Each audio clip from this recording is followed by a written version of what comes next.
The 2025 NFL Draft has come to a close, and Ben Johnson's handprints were written all over this year's draft for the Chicago Bears. We'll give you our Cisco and Ebert review in just a moment.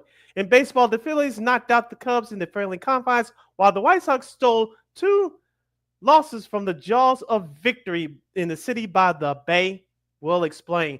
In basketball, LeBron James grew on one game away from being eliminated in the first round of the NBA playoffs, while Detroit and the Knicks came down to a classic finish. And we'll have Old School TV Monday and a whole lot more as this edition of the Monday Extravaganza on Sports Zone Chicago starts right now.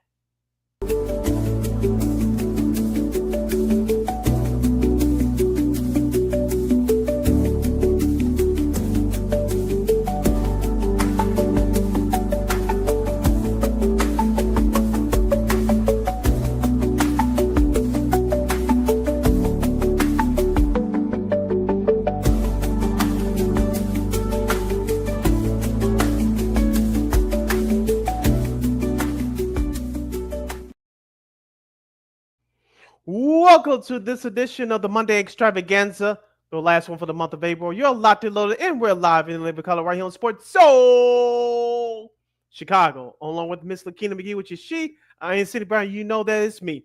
You can follow your Shirley on the Twitter, X, and the IG at CK80. Once again, it's CK80. That's SIDKID80. That's SIDKID80. You follow my Kingdom again on the Twitter, executes again, IG. Be sure to download that Sports Zone Chicago app wherever you get your apps. Please follow Sports Zone Chicago on all social media platforms on Facebook, X, Instagram, and YouTube. Please subscribe to our podcast. We are located at War Media Podcast. That's WARR Media, PODCASTS. We are on all podcast platforms, including the iHeartRadio app. And while you're at it, please give War Media a follow at WARR Media on all social media platforms. And thank you very much in advance for your support. Like, share, subscribe, and tell your friends. We are unapologetically fun, and we have very definite opinions. If you have any definite opinion, do not 2-hour extravaganza we call a Sports Talk Radio Show. You can definitely hit us up at Sports Zone Chicago's Facebook page or at Sports Zone Chicago on YouTube. Type in those questions or comments in the comment section. LaKeena will get the up on the screen for you. But if you decide to troll and or do something silly, dumb, or stupid, I've given LaKeena full powers to give you fools to be able to be a boot. Toodles. But before we begin, shout out to the replay game that's checking us out now on the replay at Sports Zone Chicago's YouTube and Facebook pages. And of course, much love to the live game. That's LIVE, Live Entertainment, that's checking us out right now. Also on our Sports Zone Chicago YouTube and Facebook pages. Don't you ever forget our motto where we talk music, entertainment, sports, minus politics, and more. We will always provide. You with some of the best on City Sports. Of course, we got of course, it's Monday, so we got Old School TV Monday and sports media news. Probably one of the worst kept secrets ever at the Score is now been official. We'll talk about that. It involves a couple of some of our favorites. With that, so we'll talk about that later on. Other sports media news over the weekend as well. Some NHL teams are going to be looking for new head coaches as some of the playoff series are getting a little interesting, especially also in the NBA as well, and so much more. But first, and of course, the NFL. Well, of course, we'll talk baseball as well as the both the Cubs and the White Sox have tough weekend series. We'll talk about that. But of course, the NFL draft concluded on Saturday, and of course, the Bears will start with them first. And in addition to, of course, Colston Loveland, the tight end from Michigan, they added guys like Luther Burden III, who was all SEC over at Missouri. I know our buddy Josh Fryman from WGN and Mike Berman for NBC Chicago, 55 Chicago. We're happy about that because he's a Mizzou guy. Ozzie Trapilo, who is the offensive tackle from Boston College. Shamar Turner from Texas A&M, the defensive tackle. Those were the three second rounders. Ruben Hippolyte, the second from Maryland, the small linebacker, but he packs a big punch.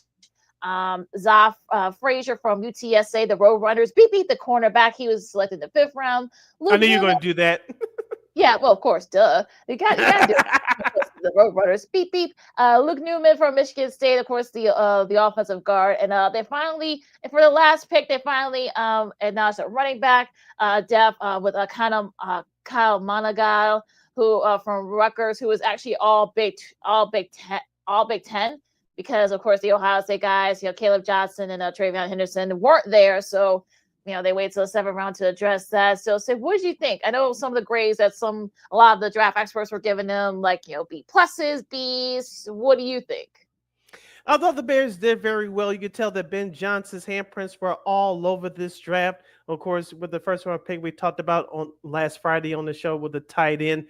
Me personally, I would have traded out of that 10th pick and selected Loveland with the later in that first round, but the teams didn't see that the Bears number 10 pick was worth moving up for. And so the Bears did get their guy number 10. I think he will do well in this Ben Johnson offense with the two tight end sets with him and Cole Kmet. And so I think it will benefit the Bears and Caleb Williams very well, assuming that the offensive line stays healthy and you get a comparable running game. With the 3 second round picks, shout out to Brian Poles once again for an additional second round pick. And I really like the Luther Burden, the third pick from Mizzou, because what did we talk about all off season, LaKeena? What did we talk about leading up to the draft? The Bears need a stretch wide receiver that's going to stretch the field, run after the catch, and that's what Luther Burden does. And the Bears do not have that right now. Roma Duze had a nice rookie year. We know what you're going to get out of DJ Moore, but you don't have, in my opinion, a wide receiver that can stretch the field. Tyler Scott is on his last legs. I know they picked up a couple other scrap heats during free agency, but you need a guy that's going to scare defenses, which opens up for the other guys on offense. I think that's what Luther does will try to do for this Bears offense. Now, on the flip side for the offensive line, you mentioned about Ozzie Trapillo out of Boston College and Luke Newman, the guard out of Michigan State. I'm not surprised at these picks. You picking depth for the offensive line. Let's be real. Even though you have a good offensive line on paper, a couple of those veterans like Chris Dahlman and Joe Tooney are in their mid 30s, and they're susceptible to injuries because of the age. So you're really drafted for depth there, and I get it, which is a very smart move on the Bears' part. The only flip side, if I could really have a complaint about, maybe they didn't see this guy in the draft, but a backup safety, just in case Jaquan Brisker has another injury-riddled season again. You listen to Second City Sports on Sports Chicago. LaKeena, McGee, Sidney Brown with you. We'll talk about Tigers and Bears, NFL draft recap. We'll talk about the rest of the league after the break. But it's going to be interesting to see, like you said. I mean, the Bears, yes, they fulfilled, they added depth, they fulfilled some needs. They added depth to that wide receiving core. I remember Luther Burden III at Mizzou. He was one of the top wide receivers in the SEC this past season. And, he has, great speed. So I think that's a nice little compliment there to your Roma Dunzes. And so I think, and of course, DJ Moore as well. So that adds a little depth there with that receiving core. Trapillo, a solid old tackle from Boston College. Turner was one of the top defensive tackles in the SEC last year as well. Hippolyte the second, I should say. He's only like 6 feet, but the guy has a lot of muscle too. He can bench press like 300. So that don't let his size fool you. So I guess that's a nice little compliment there in that linebacking core. Frazier, like I said, a corner, a really great corner from UT San Antonio. Newman, probably one of the few bright spots on the Michigan State squad last year. Monagai, who is a speedy guy. Like I said, he was the one who was all Big Ten in the running back department last year. And like I said, I think this like you said, this has Ben Johnson written all over it. So can they produce? That's gonna be the number one question. And I think, I always don't like giving out grades because it's sort of one of those things where, you got little things here and there. It would have been nice if they had drafted another edge rusher, but I guess if Turner could play on the edge as well. So I guess that's kind of why they decided to go that route. But, I think, I'm at that point where I want to see these guys, on the field and produce.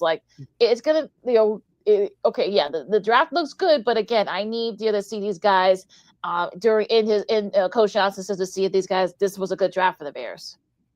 I want to switch over to the defensive side of football, and your you brought up Shamar Turner. No, not Shamar Moore, ladies in LaKeena, but Shamar Turner. You mentioned getting speed with that defensive tackle, and we talked about this too numerous times on the show leading up to the draft that you needed that edge guy to go next to Montez Sweat. And let's not kid ourselves, LaKeena.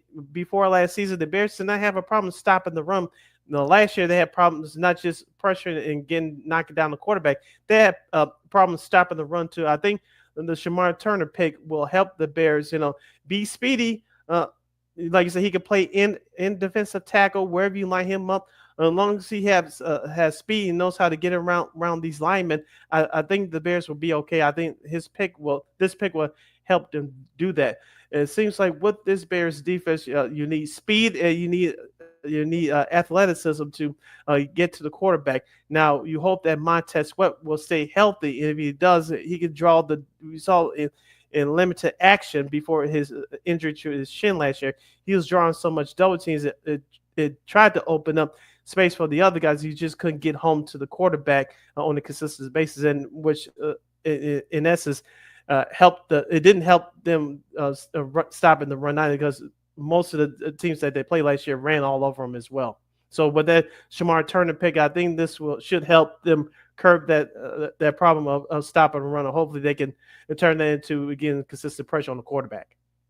Yeah, the Drew and Newman picks, I think it was more for depth, so I'm not, too, worried about that. So it's going to be interesting to see like how, especially on the defensive side, how uses Turner and the rest of that young defensive guys. So I think it's going to be interesting to see like how he kind of facilitates that. And as far as the offense is concerned, I mean. Excuse me. I think we'll see how Loveland does. I think he'd be a good compliment to Kmet, but I think you're feeling a little bit a certain type of way. So especially with Mercedes Lewis still gonna be playing for the Bears, I'm sure you're not gonna see him that much.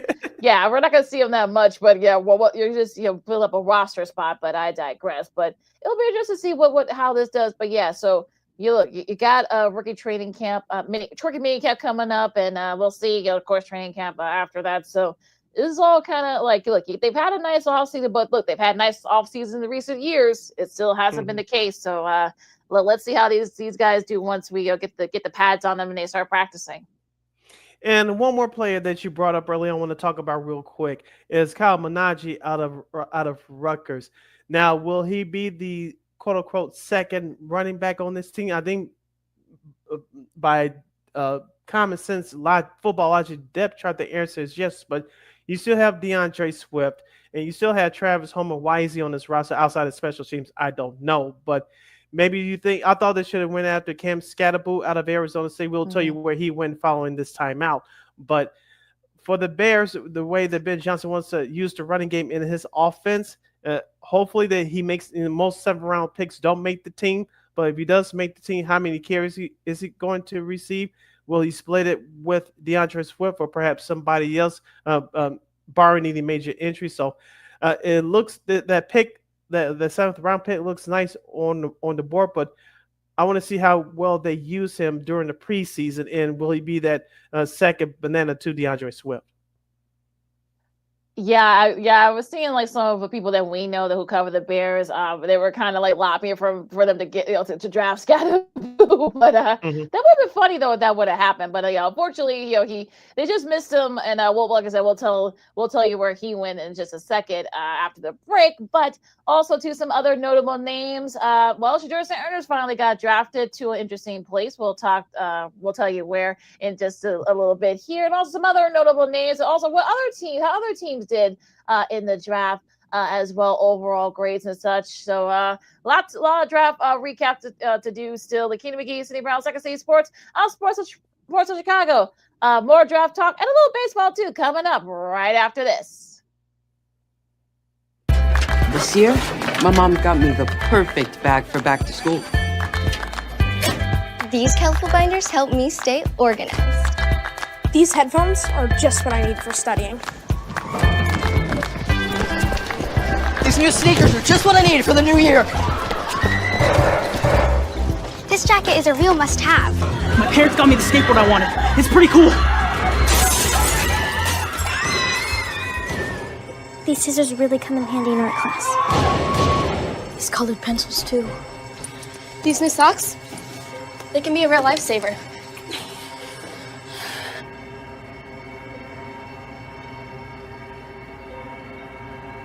And I finally got my own phone to stay in touch with my mom.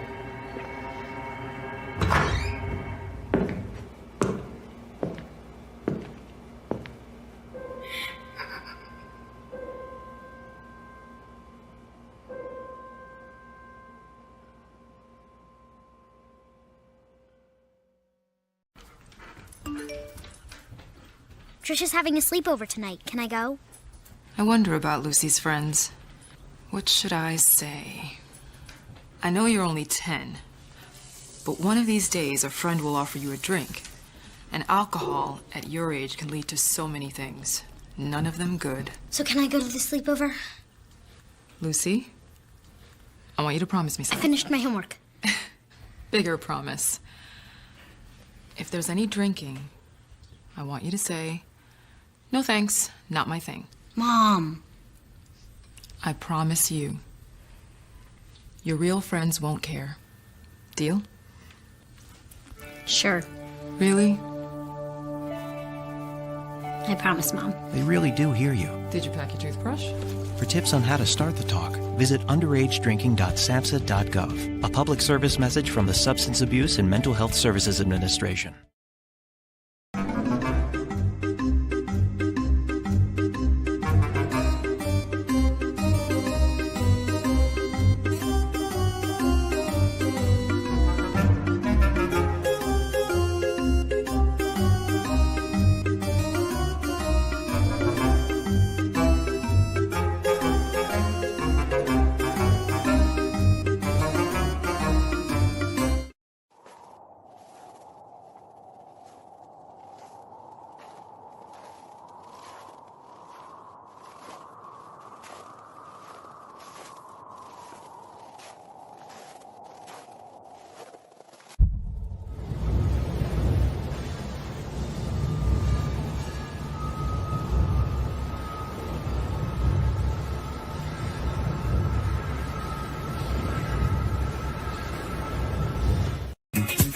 Hey, this is Dr. J, and I listen to Sean and Maya in the morning.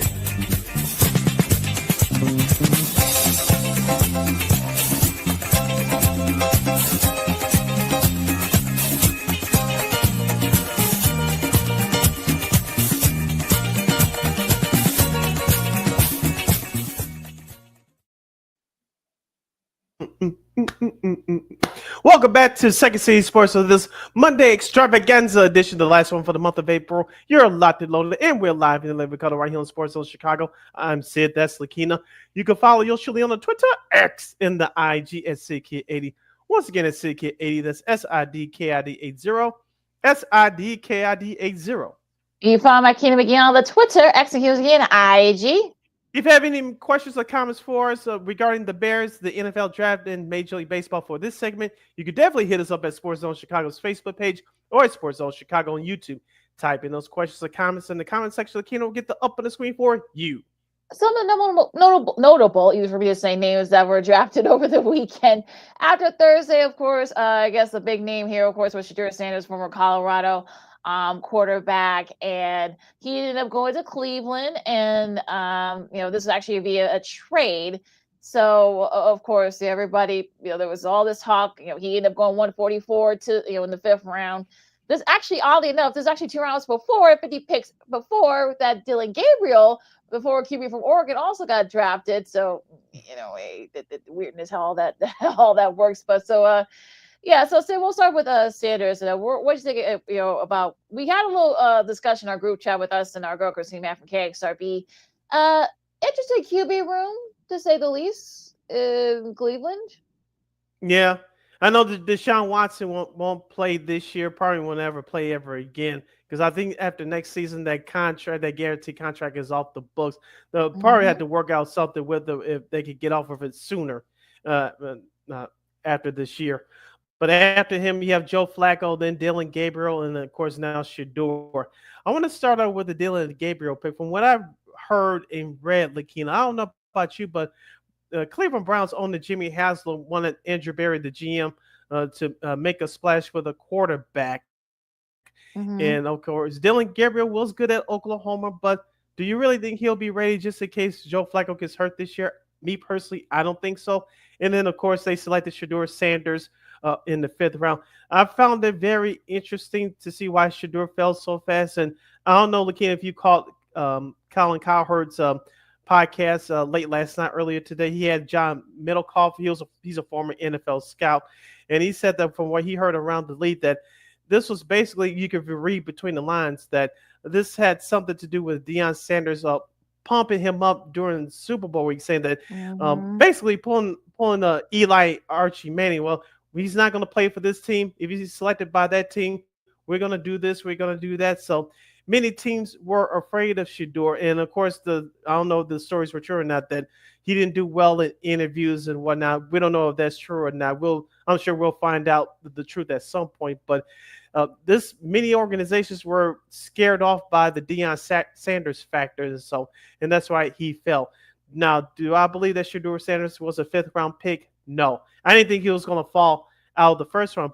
But we said on Friday, when the 3rd round commenced, that he was going to get picked in the 3rd round. There's just no way he was going to slide that far down. But at the same time, many NFL scouts have gotten quarterback evaluations incorrect before. Jalen Hurts fell into the 2nd round. Now he's the Super Bowl champion. Russell Wilson, 3rd round. Now he's the Super Bowl champion. He's going to be a future Hall of Famer. So just as much as the NFL scouts get it right on some players, now that's a lot that they get wrong. Let's not forget, of course, the ultimate example, Tom Brady being Mr. Irrelevant pick in the 2000 NFL draft. I mean, you know what kind of career he had.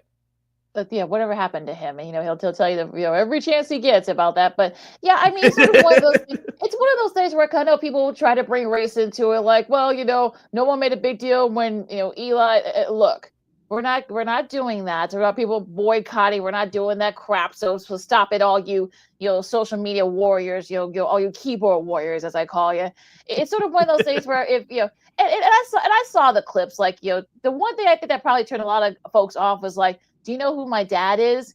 Like, that will not endear you to anybody if you say something like that. So look, ask Marcus Jordan. We won't get into that, but right. Yeah. So I'm not like, no, we're not doing that. So I just think that look, if he ends up proving all those folks wrong, this will all be forgotten. So, but yeah, I mean, it's just like kind of silly, like how it's always kind of played out and such. And look, yeah, like I'm sure teams were probably scared about the fact that could they, because there was that whole thing with Dallas, when they were looking for a head coach and such. So it's sort of like it all kind of started there to kind of manifest it. So it's just like, you could be confident, but there is a difference between confident and cocky. And I've seen some people say, well, why should you have to turn down his expectations? Because again, you don't want to come across as being an egomaniac. Nobody people like confident people, but they don't like egomaniacal people, egomaniacs. So that kind of thing, unfortunately, I think that might have come across to some folks.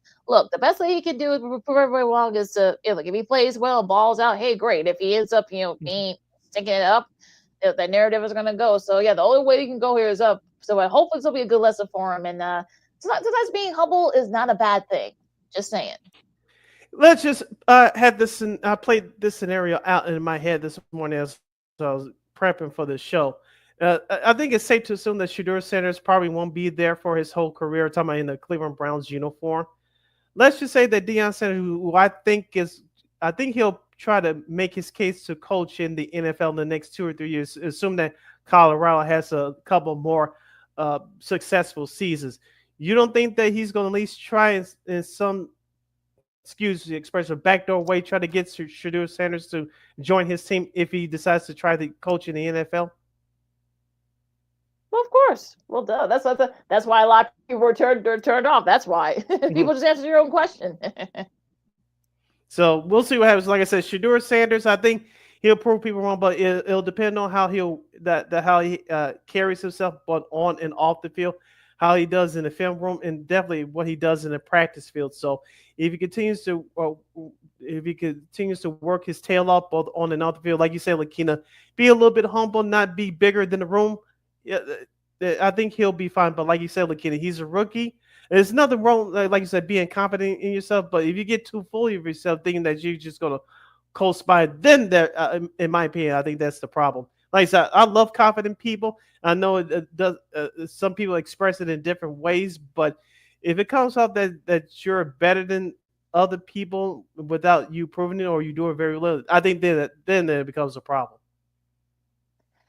You listen to Second City Sports on Sports of Chicago. LaKeena, McGee, Sidney Brown with you. Recapping a little bit more of the NFL draft before we move on to baseball here. I would say now, going to the rest of the league, I think some of the teams that had really good drafts, I think Arizona had a really nice draft. Of course, they of course, Walter Nolan, the D tackle from Ole Miss. They got Will Johnson, who we talked about with our buddy Herb Howard from the Bigs from Michigan. They took him at 47. We'll see if that knee holds up.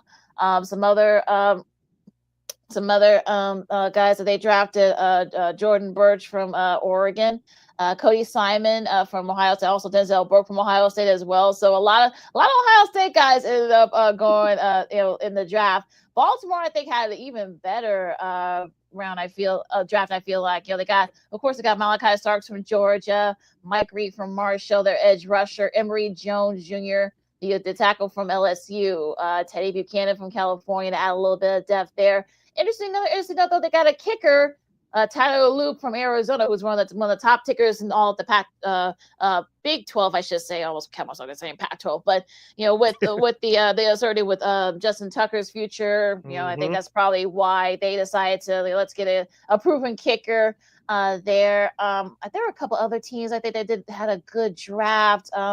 From what I can see here, Denver had a nice draft. They got Pat Bryant from Illinois, the wide receiver. So it's another.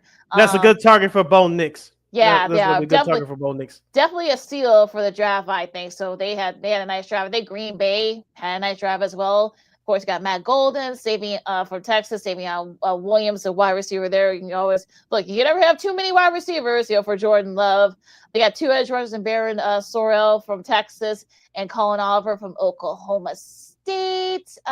Houston, they got a lot of. They got, of course, Orenture Ursary from Minnesota. I know Sid was a big fan of his. Jalen Noel and Jalen Smith from USC. Also, Woody Marks from USC as well. The Colts, Tyler Warren, who I know a lot of people wanted. He ended up going there. Also, JT Tremulo, who another guy that I know that our buddy Herb wanted. He ended up going. Richard from Ohio State. He ended up going to Indy. DJ Gittens, Jalen Travis, Riley Leonard from Notre Dame. As well. So who else do you think had a really solid draft, Sid? Going back to Baltimore for just a second. Speaking of Deion Sanders, two of his wide receivers got drafted. LaJohntay Murray and Jimmy Horn Jr. both go to Baltimore. Hopefully, both of those guys could be respectable targets for Lamar Jackson. I want to focus in on the New England Patriots. Of course, Will Campbell was selected with their first round pick. Of course, Travion Henderson. I really like this pick. I thought the Bears had a chance to get him, but he goes to New England. That gives them a respectable running back to help take that pressure off of Mac Jones. And the wide receiver Kyle Williams out of Washington State. Shout out Kayla Anderson, friend of the show from Nashville. I think that's going to give Mac Jones another additional target. Remember, they traded for Stephon Diggs during the offseason. So what Mike Vrabel, the former player, now first-year head coach with the team, is trying to do, really make New England a respectable roster going forward. Of course, they drafted a couple of edge rushers and they drafted a couple of safeties as well. So New England, I'm not saying they're going to the playoffs or anything like that, but I think they're going to be much better than what people think. That's going to be a very competitive team, and Mike Vrabel's DNA is written all over it. As like we talked about with Ben Johnson in the last segment for the Bears, Mike Vrabel's DNA is imprinted all over that Patriots roster. Absolutely. And another team I think that had a good draft. I know there was a buzz about the Giants. Of course, they got Abdul Carter, and they traded back in to get Jackson Dart from Mississippi. Darius Alexander, who was the MAC Defensive Player of the Year from Toledo. Cam Scatterboo, the running back from Arizona State. I know there were some Bears fans, even some people that we know who cover the Bears really wanted him. Mhm. We're hoping that he was there, but no, they just, the Giants just got him at 4. So that was sorry, Bears fans, though, because they wanted to make him kind of a cult figure. But also the 2 Super Bowl participants from this past season. I think the Chiefs had a nice draft. Of course, Philadelphia had a nice draft as well. They got Jahad Campbell from Alabama. Ty Robinson, Andrew Bakuba from Texas, Smael Madon Jr. from Georgia, Kyle McCord. Of course, he was of course, you guys know he grew up a Philly fan. Also, Pittsburgh as well, staying in Pennsylvania. Caleb Johnson, who I know a lot of Bears fans wanted him. He ended up going to Iowa. From Iowa. He ended up going to Pittsburgh. Jack Sawyer from Ohio State. Also, Will Howard from Ohio State, the quarterback. They ended up reuniting there as well. San Francisco, I think, had a solid draft too. Of course, you got Michael Williams for Georgia, Alfred Collins, Nick Martin, the linebacker from Oklahoma State. I think, another team that I think had a nice draft, Seattle, they had a nice draft too as well. They had a couple tight ends and safeties. And I think Tampa Bay, I think, had a solid draft. They had 6 picks. They got, of course, Mika Akuba, another Ohio State guy. No, his name here, folks. Jacob Parrish from Kansas State, Benjamin Morrison. So they got 2 corners. And Tez Johnson, the wide receiver from Oregon. If you guys don't know his story, of course, he was one of Bo Nix's top targets when he was at Oregon. Of course, they're raised as brothers. Of course, he got into a tough situation. Bo's parents and the family, they took him in, and that would have been nice if Denver had drafted him, but they really didn't need a wide receiver. So, but I'm glad they got he could be a good target for Baker Mayfield over there at Tampa. I want to talk about the Carolina Panthers. Speaking of Tampa Bay, staying in the NFC South. Correction, Jimmy Horn was not selected by Baltimore. He was selected by Carolina. It was just LaJohntay Murray. They went to Baltimore. But congrats to Jimmy Horn. He was selected by the Carolina Panthers. So I think that's a nice target for Bryce Young. Also to Tora McMillan, their wide receiver out of Arizona. I think with their first round pick, I think he's going to be a big target for Bryce Young. Remember, Bryce Young played well once he got his job back at the second half of last year and really had that Carolina team on the move. And also, too, they picked Trevor Etienne, the running back out of Georgia. Of course, his brother plays for the Jacksonville Jaguars, Travis Etienne. So Trevor gets selected by the Carolina Panthers. And also, too, they selected Cam Jackson, the defensive tackle out of Florida. So they're beefing up their defensive line. I think Carolina very quietly had a good draft as well. Yeah, they could definitely be. I'm not going to say they're going to win the NFC South, which I mean, hey, they could. I mean, they could. They could. I mean, look, the NFC South, but yeah, they could definitely be a contender there in that division. Seattle, I think, had a really solid pick. Like I said, they got Jalen Moreau in the 3rd round. He could be a mentor for Sam Darnold. So we'll see there. Another team that did well. Oh, Tennessee, I think they. Of course, Cam Ward, Mafuna Lujo from UCLA. I know I butchered that name. Sorry. Kevin Winston Jr. from Penn State. Jamaica DK from Florida. So I think Tennessee had a nice draft source in the AFC South. So yeah, I think all around, I think for the most part, I think teams got what they needed. So that was a nice showing there as well. As some of the notable players there that didn't get drafted, but they did sign via free agency. DJ Golier, of course, he ends up going to the Chargers. So he looks like a guy that Jim Harbaugh would definitely try and mentor. So maybe he could be a nice fit there. Also, to the former, if you guys remember, big D tackle Desmond Wilson from Florida, 6'5", 464. He's going to Tampa Bay, so they may use him. There might be some big guy TD alerts there coming your way from Tampa this year.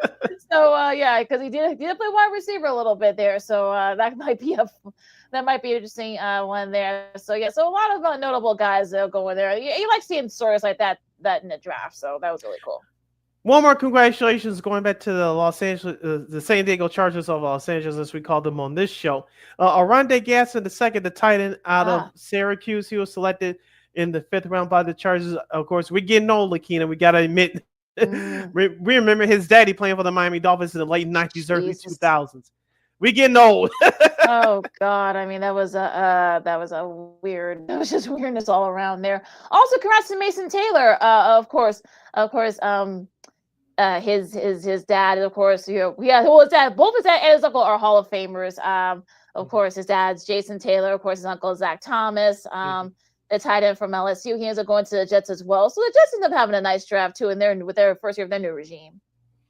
All right. You're listening to Second City Sports on Sports Zone Chicago City. LaKeena here with you. And now as we transition over to baseball, of course, we'll start off with the Chicago Cubs. This did not come to me as a surprise, but the Philadelphia Phillies, they did a number on the Chicago Cubs.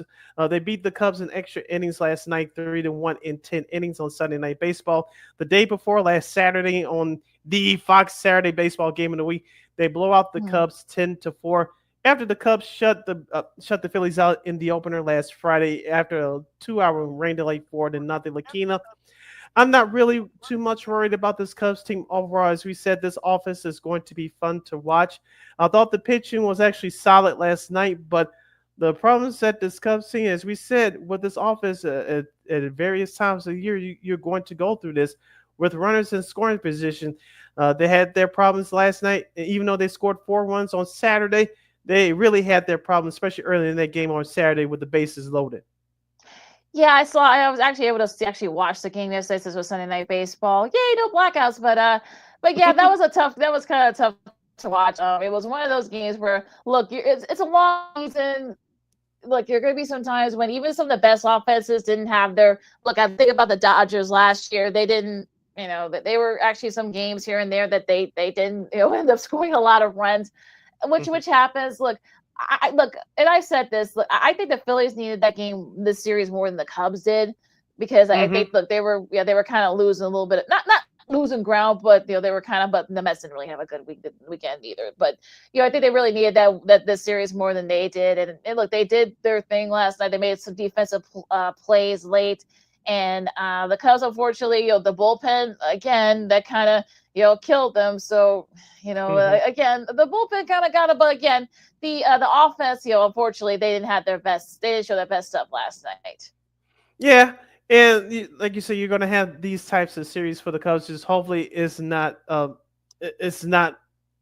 trend that you're going down, that you can't score runs. You're still figuring issues out with your bullpen and who's going to be the closer, and you're trying to figure out the situation over at third base. I know Workman was sent away, and now he's a member of the Chicago White Sox. We'll get to those sorry asses. I love them, but we'll get to them in just a minute.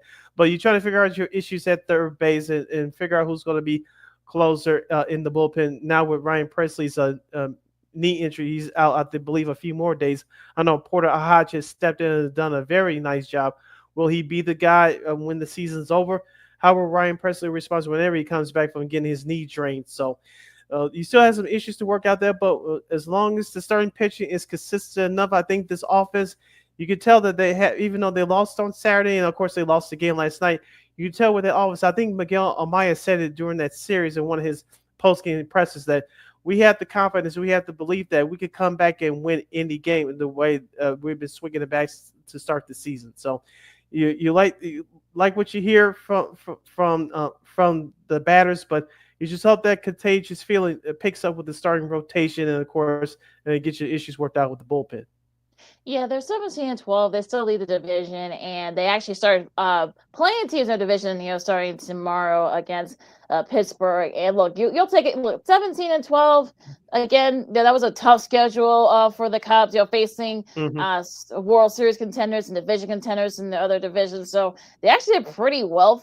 So I'll take that. If you're a Cubs fan, you'll take that. So. Yeah, hopefully it can, work on those little kinks, and hopefully it can get it going there starting tomorrow against Pittsburgh. Now going into the White Sox in Sacramento. Well,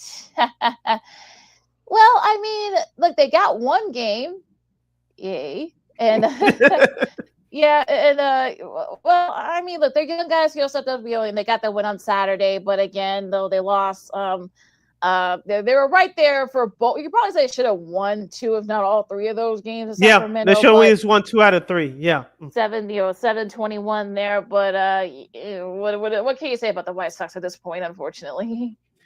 Actually, their starting pitching actually was not the problem. Davis Martin actually pitched well yesterday, but the offense just couldn't come through.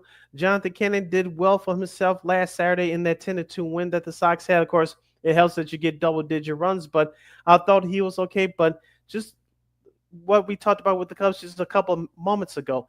You can get men on base, but when you cannot execute a bunt and you can't be creative of moving guys along, if you don't have any base stealers, you're going to face problems of scoring runs consistently. In the White Sox this year, I believe they're batting 179 with runners in scoring position. That's not good. We're not talking about a 1 and 2 week stretch. This has been the case the whole year. And I know I believe they're now 1-8 in 1-run games after yesterday's loss. But LaKeena, we talked about this before. Until the guys that's supposed to be up here come up here, like Kyle Teal, hopefully, and Tim Elko, hopefully replacing Andrew Vaughn. Got my fingers crossed. Those of you not looking right now. The Sox really need some juice within that offense. Like I said for the last couple of weeks, I tried to fight off Christine, the Queen Manica, our calls on Fridays. Andrew Vaughn did what he had to do when he first came up here, but these last couple of years, LaKeena, I love him as a person. Thank you for what you did, especially during that 2021 season when you were a replacement for Eloy and winning the division. But your days are done. Hashtag Vaughn gone. Bring Tim Elko up here now. Yeah, I think for a lot of these guys, if you could somehow trade Vaughn for somebody, I don't know who or what you're gonna get from him, but you ain't getting up from him now. Yeah, especially since he has been playing well. So it'll be interesting to see what Chris Guest does for the next month or two. Because it's you're 7-21, and it's not. You got to play the Brewers starting tomorrow, and of course at the G rate, and it's going to be interesting to see what the Sox do. Can they do something when this home series? Maybe win a couple of series, perhaps. So going to get kind of interesting there with that. So we'll see what happens there. Now, real quick, I know we're up against it. Talk about the rest of MLB real quick. Eugenio Suarez, he was actually 3 home runs behind starting the weekend.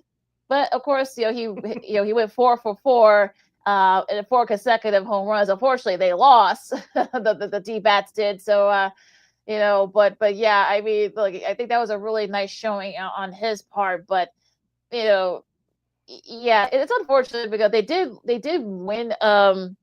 They didn't win one of those games against the Braves. Of course, they ended up losing the series, unfortunately, including that crazy one on Saturday. But but yeah, I mean, just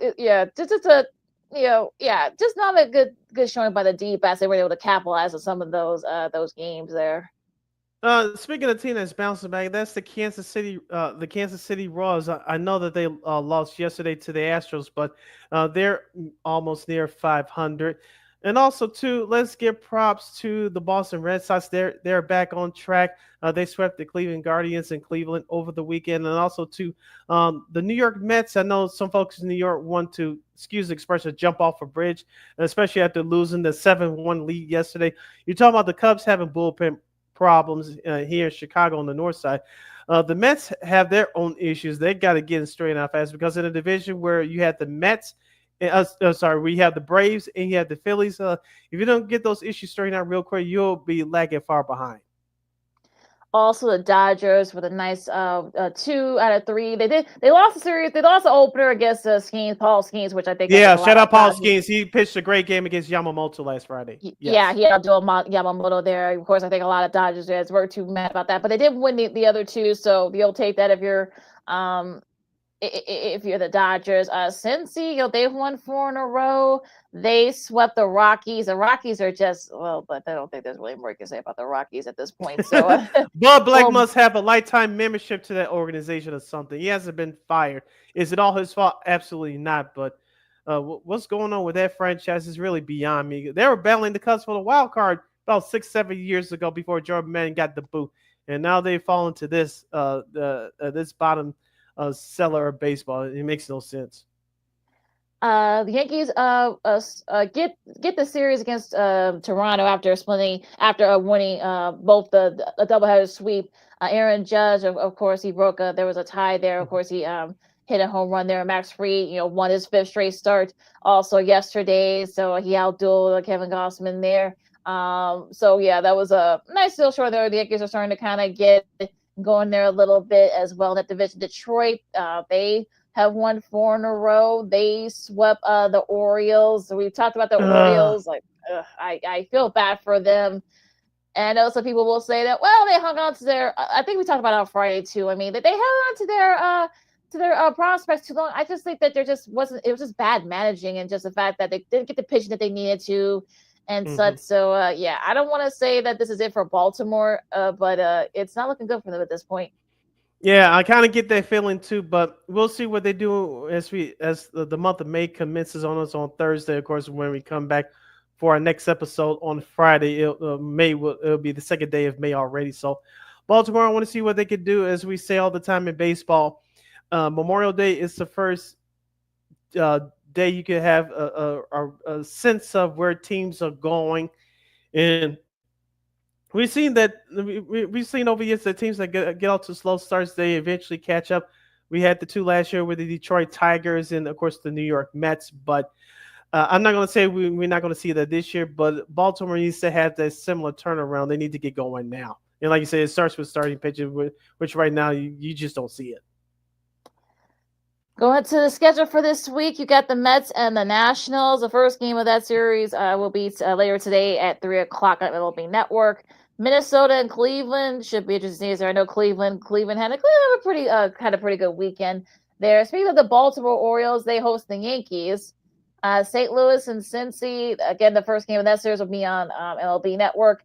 The Sacramento A's will take on Texas, Detroit, and Houston. That should be a fun one there. Atlanta and Colorado, only Colorado Rockies, and Miami and the Dodgers. Dodgers hoping to kind of gain some more ground in that NL West. All right, other series there will be starting tomorrow. Of course, the LaKeena's Chicago Cubs will visit the Pittsburgh Pirates. St. Louis will visit Cincinnati. Washington will pay a visit to the city of brotherly love, playing the Philadelphia Phillies. Kansas City will travel to Tampa. Boston will face Toronto in the first game of MLB Network's coverage. That's tomorrow at 6 o'clock. Arizona will visit New York to take on the Mets. Others will see that game on MLB Network. As LaKeena mentioned a moment ago, Milwaukee and Chicago renew their rivalry, in quotes. I know Milwaukee's in the National League now, but when we were growing up, they were in the American League. Those were some good old days. Other series there will start tomorrow. Oakland at Texas, Atlanta at Colorado, Detroit at Houston, the LA Angels at LaKeena's other favorite team, the Seattle Mariners, San Francisco, San Diego, and, of course, Miami and Los Angeles. And, of course, the Amazon Prime Video Game of the Week will be the New York Yankees and the Baltimore Orioles. That'll be Wednesday at 5:35 p.m. Central Standard Time on Prime Video. That's a New York Yankees broadcast. And that is the schedule for the first part of the week in MLB. Hour number 1 comes to a close. Hour number 2 opens up following this timeout. We have to talk about the NBA playoffs. LeBron James and Luka Doncic are 1 game away from being sent home to summer vacation. Detroit and the Knicks go down to the wire. Controversy? We'll unpack. And the Denver-LA Clippers series, is it destined for 7 games? And we'll review the NHL Stanley Cup playoffs, plus Old School TV Monday, and a whole lot more. Stick and stay as you listen to the Monday edition of Second City Sports on Sports Zone Chicago. I'm Sid. That's LaKeena. We'll be right back. No, I don't know, though. I'm scared. I mean, you're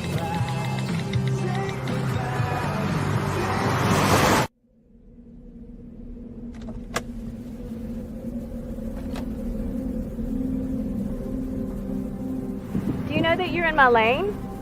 No, not at all. Are you not paying attention? Are you texting? I was just checking in with my mom. I was telling her that I thought we'd be home by 6.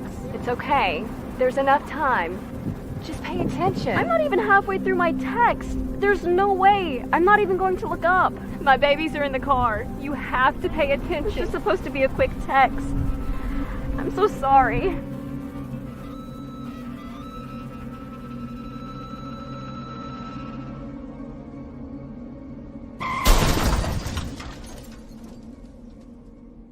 Hi, I'm Tom Brady, the director of DODEA. September is National Suicide Prevention and Awareness Month. The simple act of reaching out and caring for those in our communities is something we all can do. Just being there for someone you care about can be a tremendous first step in getting them access to confidential resources and support that they need. It only takes one person and one small act and 1 minute to make a difference. Let's make a difference.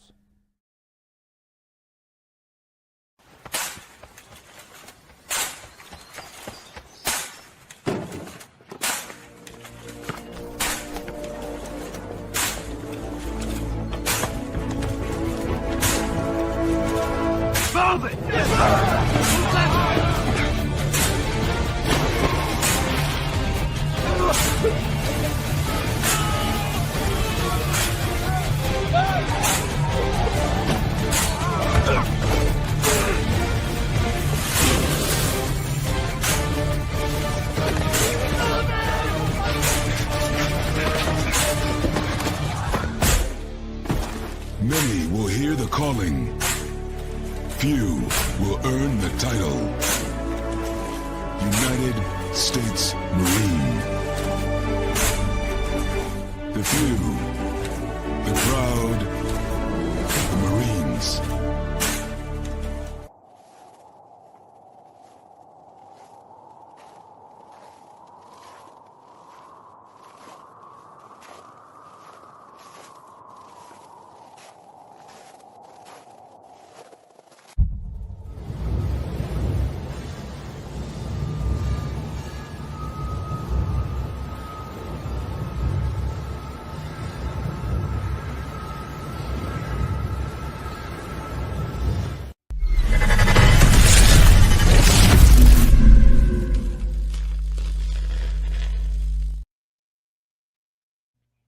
Welcome back to hour number 2 of Second City Sports on this Monday extravaganza, the last Monday extravaganza edition for the month of April. Say that 5 times fast. You're locked and loaded, and we're live in the living color right here on Sports Zone Chicago. I'm Sid, that's LaKeena. You can follow yours truly on the Twitter, X, and the IG at SidKid80. Once again, it's SidKid80. That's SIDKID80. That's SIDKID80. You can follow McGee on the Twitter, X, and IG. As we dive into the NBA playoffs for this segment, if you have any questions or comments regarding the NBA playoffs, you can definitely hit us up at Sports Zone Chicago's Facebook page or at Sports Zone Chicago on YouTube. Type in those questions and comments in the comment section. LaKeena will get the up on the screen for you. All right, Sid. Go into the playoffs for a second. Yeah, we'll start with the NBA playoffs, and we'll just get this out of the way. Shout out to our buddy Spiro Diaz from TNT, who had the call. Unfortunately, the Thunder have advanced. They swept Memphis, and again, not a big shocker. So it is what it is with that. But yeah, I'm looking forward to they're going to be waiting. I think they're going to be waiting a little bit for who their opponent is, but we'll talk about that in a second. Mm-hmm. But yeah, let's talk about the rest of the series. We'll start with from yesterday. We'll start with well, again, we'll get this one out the way. Indiana and Milwaukee. It was all Indiana for the most part, especially Dame came back. Unfortunately, now it's been official. He tore his Achilles, and he kind of knew it if you saw his reaction on his face last night. 23 points for Mr. Miles Turner. The Pacers take a 3-1 lead, and perhaps ended tomorrow.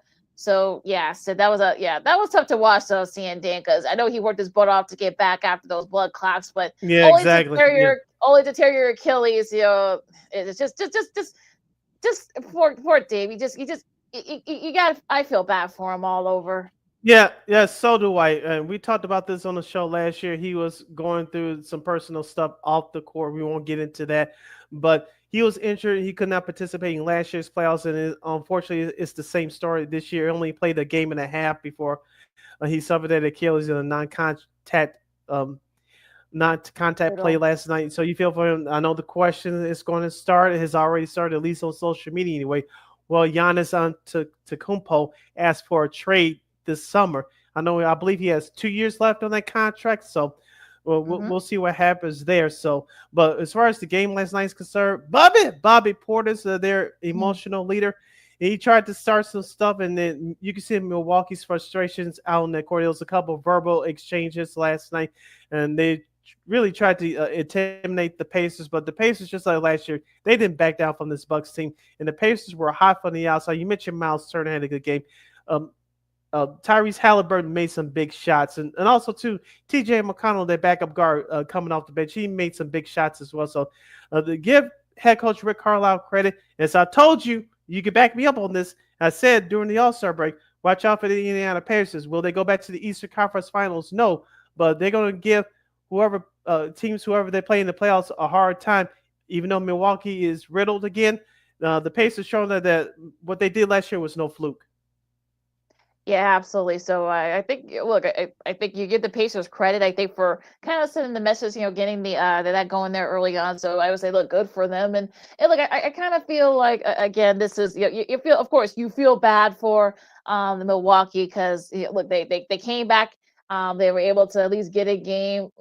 But again, they're going back to Indiana. Of course, they're down 3-1 now. So it looks like, I don't want to say it's over, but it kind of is over unfortunately, for the Bucks. And the whole thing with Giannis. Yeah, well, we'll have time to talk about that over the off season. But that's going to be a dominant story. Yeah. In the other Eastern Conference first round matchup, Jason Tatum makes his return for the Boston Celtics. No problem for the Celtics as they grab a commanding 3-1 series lead, beating the Orlando Magic in the stadium used to call the Arena last night, 107-98. We can safely say that series is over. Although they were going to sweep, obviously they didn't. Of course, Tatum missed Game 3 on Friday where the Magic won by 2, but Boston restored order yesterday, and they're going to wrap up this series in short order to head back home for Game 5 tomorrow. I want to talk about this series, LaKeena, going to the Western Conference. It was the second half of the ABC doubleheader yesterday. It was the Minnesota Timberwolves behind Anthony Edwards' 43 points. They beat the Lakers 116-113. Luka and LeBron, they're now one game away from being eliminated from the playoffs. We talked about the Lakers, LaKeena, and their lack of depth is definitely shown in this series. On the flip side for Minnesota, we talked about Rudy Gobert doing our playoff preview show. We don't know he was going to be a factor, but Nasri has really good series along with Dante DiVincenzo. He hasn't shown up much outside of Game 1, but he's really made some contributions during these last 2 games, LaKeena. I don't want to say this is over, but if you're head coach JJ Redick for the Lakers, what can you do at this point? It has given you nothing. I know going with the flow of the game with LeBron, Luka. I know Austin Reeves has shown up here and there, but outside of those 3, you really have gotten much from the rest of the role players. You really haven't, unless I'm missing something. Well, yeah, I know people want to bash LeBron. There's all the LeBron bashes out there. See, LeBron stinks. So let's remember, folks, the man's 40 years old. I mean, it's kind of silly. And then we know that Luka, fitness that's one of the reasons why Dallas, Mavs GM, defends that trade because of Luka's fitness. It was starting to show there, especially during the end of that game. But look, Jackson Hayes, only 2 points. Really, dude? Seriously? Jared Vanderbilt, where were you, dude? Gabe Vincent, where were you? So, it's just one of those things where this is sort of they got to the 3 seed. That's what I'm talking about. But you just mentioned, that they got to the 3 seed. But again, we knew that the lack of depth was going to come back to bite them in the butt. And they have, people forget Minnesota, they went to the Western Conference Finals last year. It's not like this team is some, up and comer. I mean, look, Julius Randle has contributed a lot. Jaden McDaniels, hit some big shots late. Naz Reid hit some big shots late.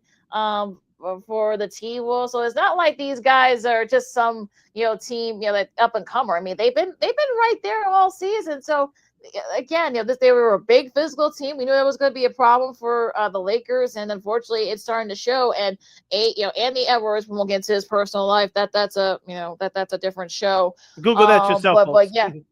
Yeah, exactly. And for 43 points, that's a career playoff high for him. And look, he's showing you why he's one of the top players, in the playoffs. So should the should the T-Wolves hang on and perhaps win tomorrow?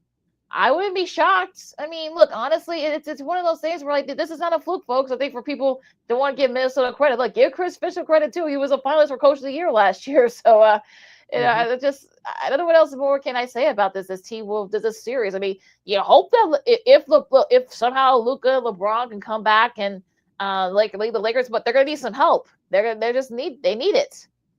I believe, excuse me, Game 5 is on Wednesday, correct? If I'm not mistaken. So the Lakers will have an extra day to think about it. So I think the Lakers will win Game 5, but they'll have to go back to the Target Center on Friday should it be a Game 6 and win there.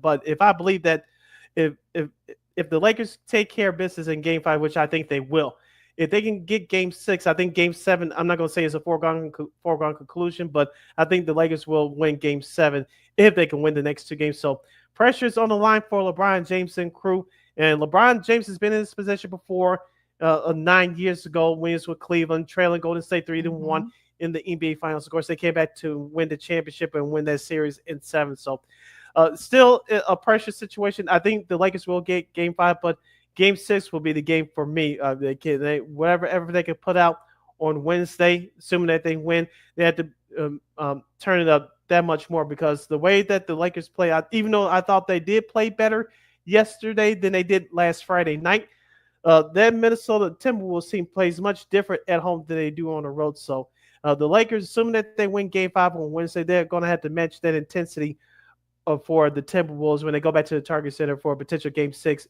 on Friday. If they win Game 5 at home on Wednesday. All right, going back to another game that's the Knicks edged out the Pistons 3-1, and I know there was definitely some controversy there. There was that that shot that Tim Hardaway Jr. tried to shoot, and it looks like Josh Hart did get him on the hip a little bit. Some people were Detroit. JB Bickerstaff was about to go crazy. That whole arena, Little Caesars Arena, was about to go nuts as well. But he was about to go swinging at one of the refs.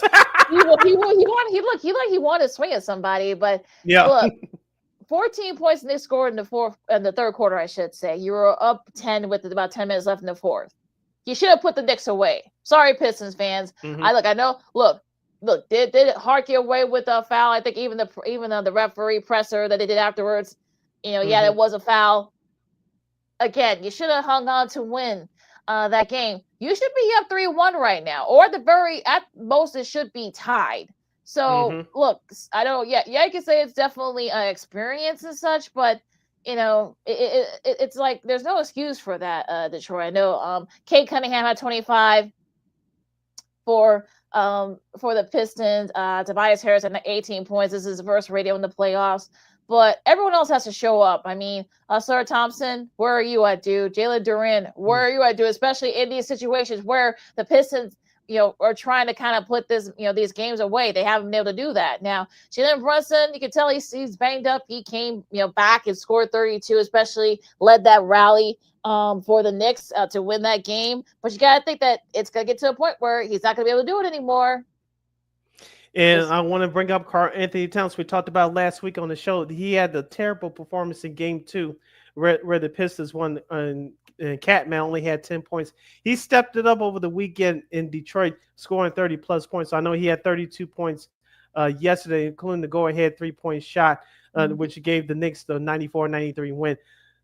Karl Anthony Towns has been aggressive these last couple of games. You talk about Jalen Brunson doing it all, quote unquote. He scored 12 points in the fourth quarter the last couple of games. He scored, I believe, 15 points in the fourth quarter yesterday. So once Karl Anthony Towns figures out that where he can pick his spots to help out Jalen Brunson, I think this next team is going to be okay. In which you mentioned with the last call, I know the referees really don't want to decide the games down the stretch, but when you have plays like that, when Tim Hardaway Jr. was fouled by Josh Hart, he barely grazed him with the hip. Those situations you just have to call it, and I get it that replay is a very funny thing, and we'll get to another game that had that situation in just a moment. But that Tim Hardaway Jr. play at the last second, he was fouled, and so by the technicality of the rule, he was fouled. But I could understand why. I'm not saying I'm defending it, but I can understand why the refs didn't call it. You really don't want to decide the game there. But whereas there's plays there are obvious that there are fouls or infractions that you just have to call it. Yeah, that's true. But again, it never should have gotten to that point. I mean, Pistons should have put that game away. Sorry, that's just my mindset. And I think it's one of those things where you're just like I said, I mean, the Pistons would have, put those games away. And yeah, you could say that's a lack of experience. But look, you should be up. Look, sorry, Pistons, you should be up 3-1, or it should be tied at 2. That's just, that's my sentiment. So, speaking of that time, well, you're going to Saturday's games real quick. Steph Curry had 36 points. We saw a little vintage playoff Steph there as Golden State won a pivotal game 3 against Houston, and looked like Jimmy Butler might play game 4 tonight. So, so I'm not gonna say the series is over, but again, if he's able to play tonight, I'm talking about Jimmy Butler. Looks like the experience of the Warriors are kind of going through there, and Houston need to get it together. We'll see what happens. They can do that. Now, speaking of the time differences, go ahead. Sorry. I want to discuss about the Houston Golden State game real quick. I know Houston got out to a nice start in their first quarter, but the Warriors came back and obviously made a game of it by halftime. But the Rockets really struggled to score to start that second half. I know they had some balanced scoring with Shagun and Amir Thompson. Dylan Brooks, I know he eventually fouled out, but he had 4 fouls once again in the first half. That's inexcusable. I partially blame it on him. I partially blame that on Ime Udoka, the coach of the Rockets. If he had, when a player has 2 fouls, especially early game, you yank them out to protect themselves, but you let them stay in the game and commit 4 fouls in the first half. That's inexcusable, especially during the playoffs. On the flip side, for the Warriors, you mentioned Steph Curry with 36 points, but Brandon Podziemski had 10 points. And also, too, Gary Payton II had 16 points. Nice to see his dad out there cheering him on. Once again, he was in the crowd. And, of course, Buddy Hield, who's really struggled in this series, he had 17 points off the bench last night, picking up the production from the absence of Jimmy Butler. So, Jonathan Kuminga, he didn't do that much, even though he had 7 points. Remember, Steve Kerr hasn't played them that much during the last couple of weeks of the regular season, so far through the first couple of games of this series. But he did a little something on last Saturday, scoring 7 points. But after Steph Curry, it was a total team effort. They did lock down defensively, especially on Jalen Green, who busted out for the Rockets last week in the Game 2 performance. He only scored 9 points for Houston once again on Saturday. So I thought that the defense was very good on Jalen Green for the Warriors. So it was an overall team win for the Warriors. Even though Steph Curry does get the headlines for scoring those 36 points, I thought it was the supporting cast that really held it down and got the win. Yeah, it was really an overall team winner by Golden State, and we'll see if they can. Look, I think Houston. I think that's just bad, not very good discipline on their part, especially getting 4 fouls within like the 12 minutes. That was just really silly on his Brooks's part. But hopefully they can bounce back tonight, but especially with Jimmy Butler back, it's going to be a tough go. We'll see if Houston can do that. Now going back to LA, this time with the Clippers across town. They lose a tough one to the Nuggets. This was actually a back and forth game for a while. The third or fourth quarter, I mean, it was just nuts. 35-17, the Nuggets outscored the Clippers, but the Clippers came back. It was back and forth for a little bit, and it was tied. But Jokic shot a shot that was well short, and of course Aaron Gordon. Okay, whose job was to box him out? Hey, Harden, you were just standing over there. Thank you. Who were you standing over there? Hey, James Harden. Hey, Norman Powell, or whoever was supposed to be over there. Why did you box out Aaron Gordon? Yeah, that nice hands up play by Gordon, but again, who was supposed to box him out? Ty Lue, that's on you, dude. So, I mean, now they're tied at 2. I think they are going to be this. I think this is going to go 7. And OKC, I think you may have to do scrimmages to get yourselves because this series is going to take a while.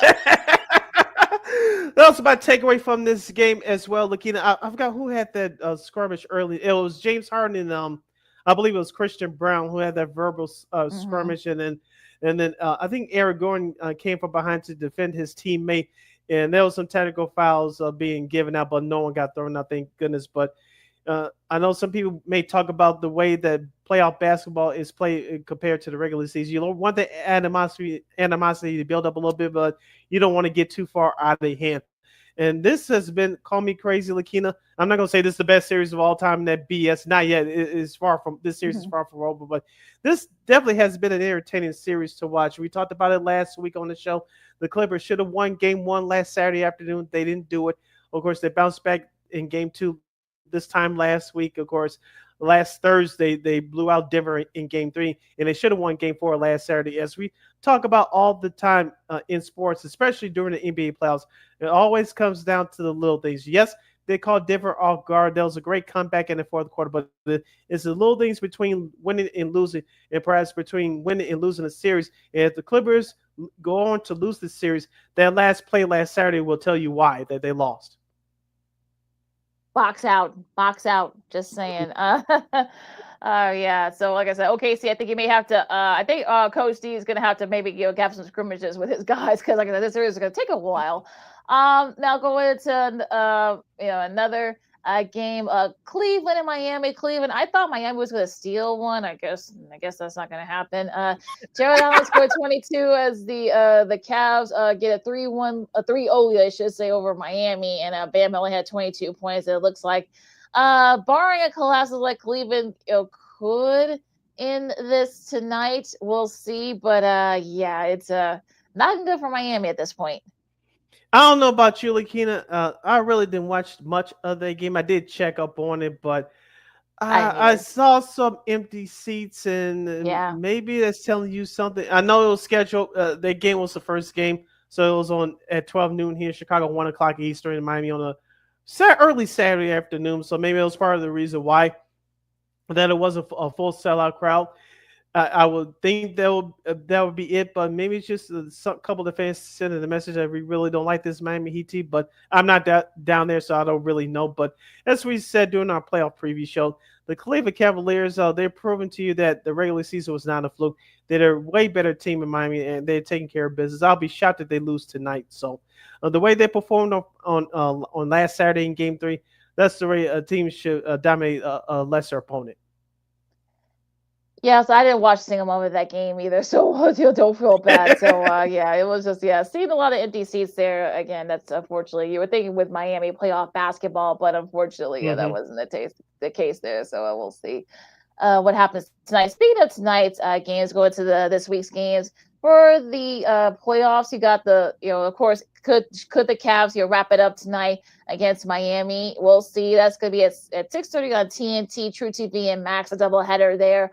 Also, the second game of the doubleheader, we'll see if Houston can even up this series against Golden State. Of course, Jimmy Butler will play tonight, so that game is also on TNT, True TV, and streaming on Max. Your schedule for Tuesday tomorrow looks like this: the Bucks and Pacers will do battle in Game 5. That's at 5 o'clock weird time on NBA TV, 5 o'clock Chicago time. The Pistons and the Knicks will do battle from MSG in Game 5 as the Knicks will try to wrap up their series. They lead their series 3-1. That's at 6:30 on TNT, followed by a second game of the NBA TV doubleheader. It will be Game 5 of the Magic Celtics series. Boston leads that series 3-1. That game time will be at 7:30 p.m. on Tuesday. That's on NBA TV. And, of course, the nightcap on TNT tomorrow will be Game 5 between the Clippers and the Nuggets back at Ball Arena, formerly known as Pepsi Arena in Denver, Colorado. That series is tied up at 2 games apiece. That's at 9 o'clock p.m. tomorrow on TNT. Last day of April, Wednesday, Miami and Cleveland again, if necessary. Again, this is yeah. I mean, this is always going to change depending on what happens tonight. Golden State and Houston, that might be the first game. It may not be, but this game will be on TNT. True TV is just streaming on Max the rest of these games. And Miami and Los Angeles. So we'll see. The Lakers have got an extra day off to kind of stew on that. Minnesota. I'm sorry. We'll see. They'll get a chance to stew on that loss. The Lakers will. So we'll see if they can force a Game 6 on Wednesday. They will also be on TNT. True TV is streaming on Max. And your schedule for Thursday looks like this, times to be announced, but if it goes to Game 6, we'll have Magic and Celtics Game 6. I don't think it's going to be necessary personally. The Pistons and the Knicks Game 6, if necessary, will be on Thursday. I think it will be necessary personally. But if the Pistons win tomorrow, Game 6 will happen on Thursday in Detroit. And, of course, the Nuggets and the Clippers will play Game 6. Now, this is going to be for sure on the late night, so time will be announced shortly. So the Nuggets, the Clippers, for sure, we know that Game 6 will happen on Thursday. They'll be on TNT. The other two games I just mentioned, if necessary. All is if necessary is or that time of year, kids. Yeah, well, I am kind of with Christine, though. I do miss the days where these games were like, the first round was only like best of 5. I miss those days, but, gotta love television. Yeah, television has a lot to say. We want more games because we're paying top dollar to broadcast your games. This is what you got. And that's your schedule for this week in the NBA playoffs. All right. We got to take our 2-2. When we return, we'll review get action on the NHL. We'll review the action from the weekend in hockey. We're going to do that hockey in the Stanley Cup playoffs. The Kings and Oilers fit to be tied. The Hurricanes and the Devils, let's just say yours truly is not happy for the moment. And the Washington Capitals are one game away from advancing to the second round. We'll have sports media news and time permitting, old school TV Monday. That and a whole lot more. You stick and stay right here on Second City Sports Soul Chicago. This year, my mom got me the perfect bag for back to school. These colorful binders help me stay organized. These headphones are just what I need for studying. These new sneakers are just what I need for the new year. This jacket is a real must-have. My parents got me the skateboard I wanted. It's pretty cool. These scissors really come in handy in art class. These colored pencils, too. These new socks, they can be a real lifesaver.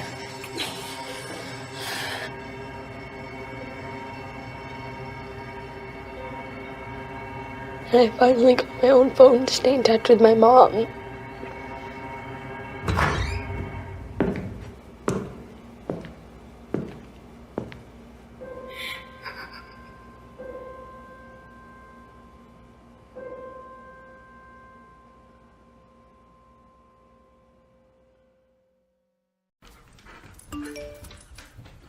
Trisha's having a sleepover tonight. Can I go?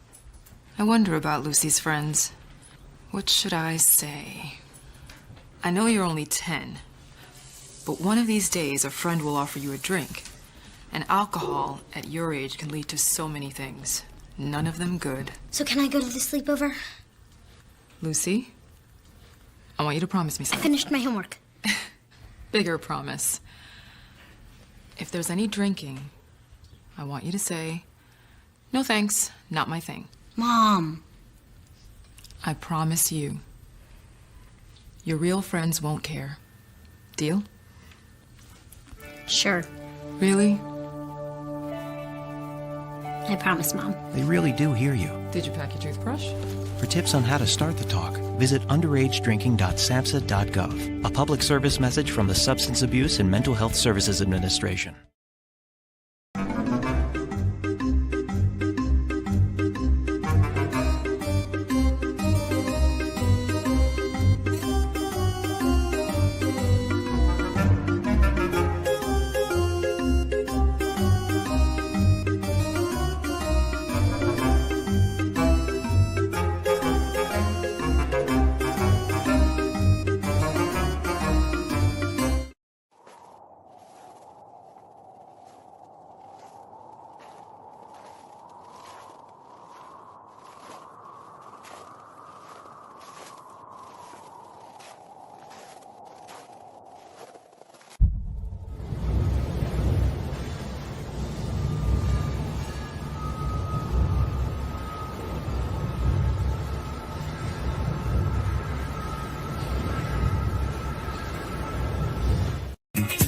Hey, this is Dr. J, and I listen to Sean and Maya in the morning.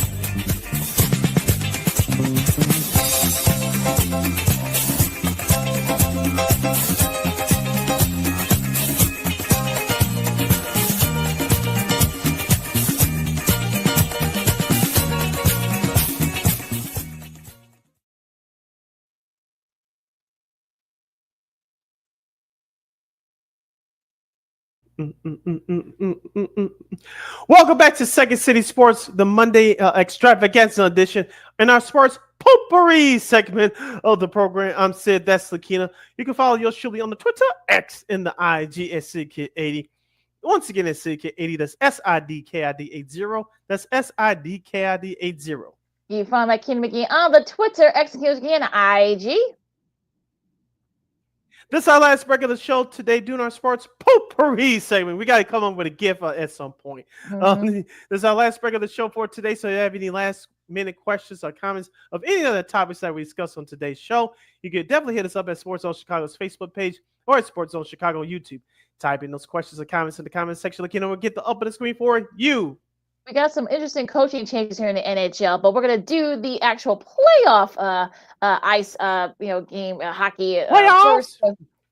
So we'll get to that over the weekend. Very busy NHL Stanley Cup playoff weekend here. Some very interesting results. We'll start with yesterday's games from last night.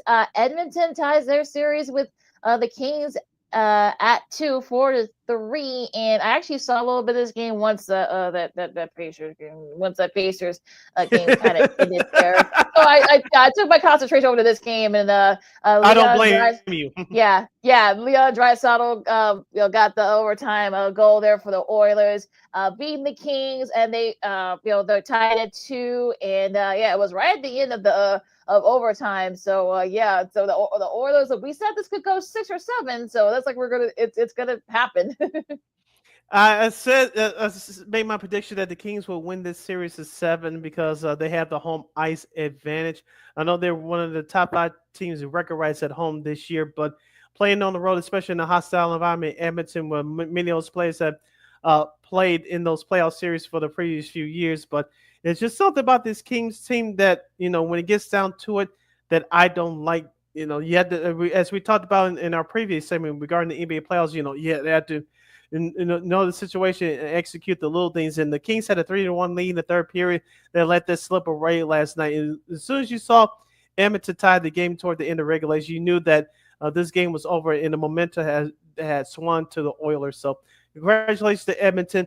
If you're a Kings fan, you definitely do not want Connor McDavid, the best hockey player on the planet, to bust out, because if he does, this series is over. So the Kings go back home for a game 5. Hopefully they can take care of business there like they did the first 2 games. Did they this is Draisaitl, I think, like a second or third overtime goal in the playoffs. So not his first rodeo there, but And also too, LaKeena, and I saw it said, I believe it was this game, coming into this contest, the Kings were 7 for 12 on the power play, and that's really what's been helping them in this series. So I know Edmonton really likes to rub things up, and they really take their chances. Those penalties in those first 2 games in Los Angeles really hurt them, but they really fought back in these last 2 games. I'm talking about Edmonton. So if Edmonton plays a smart, conservative defensive game tomorrow, and we'll see if they can steal Game 5. Because if Edmonton steals Game 5, it's over. Yeah, it really is. So we'll see what happens there. Now, staying in Canada, the Capitals, they beat the Canadians 5-2. Andrew Montgomery scored the goal-ahead goal. There's another 4 minutes left, and Brandon Duhaime had 2 goals. Logan Thompson made 16 saves for the Capitals as they beat the Canadians and taking care of business there. It's 3-1, and we thought that maybe there would be a gentleman's sweep. So if the Canadians don't come back and at least force a game 6, it looks like this series is probably over with. Yeah, this series is over. I know Alexander Ovechkin hasn't really busted out yet, but we have a well-balanced team like the Capitals do. You have other guys contributing. And shout out to Dylan Strome, who got the first star of the game, though, a one-time former Blackhawk. He had 1 goal and 1 assist last night in that 5-2 win. So as we talked about before, if you're the better team than the opponent across from you, you handle business, and that's what the Capitals did. Nice win for the Caps. They're taking care of business. I know Sid's not happy about this result. Hurricanes beat the Devils 5-2, and it's sort of like I think. Look, the Hurricanes. You thought that I would look. I said Hurricanes in 6, so I'm a little disappointed. Yeah, the Devils are 7 for those you scoring at home. Yeah, so unfortunately, this hasn't been the case here, at least right now. Svechnikov for the Hurricanes had a hat trick, and it was just they just really couldn't stop him. Once he scored that second goal, it was basically all. Now to their credit, the Devils did come back and score two to cut it in to make it a one-score game, but unfortunately, Shinnikov had one of those goals, scored one of those goals in the third period, which that was all she wrote there. Yeah, and I think the first period of yesterday's game, I'm talking about for the Devils, did them into Carolina, jumped out to an early 3-0 lead. And like you said, the Devils did try to claw back, got into it within one, but it was too much Hurricane. So I'm not going to sit here and say the series is over yet. I'm not going to do that because we've seen some strange things, especially in the Stanley Cup playoffs. So I think New Jersey can get Game 5, but it's definitely going to be tough. Yes, his second career playoff hat trick for Svechnikov. So yeah, so that was it was good to see that. Like I said, I picked a Hurricane, so that was that was good for me last night. Now, one series on this side though, go to the back to the Western Conference for a second.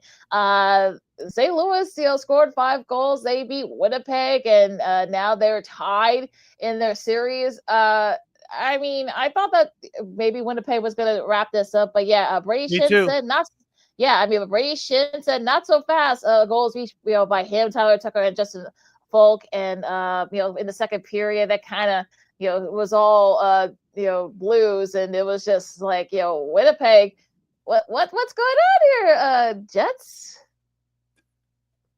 Two factors here. Jordan Bennington has really played well for the Blues in that he did it yet again yesterday, and the Blues play in front of their home fans. I think that's where it really got them going yesterday. They had more energy than the Winnipeg Jets did. This series should be really 3-1.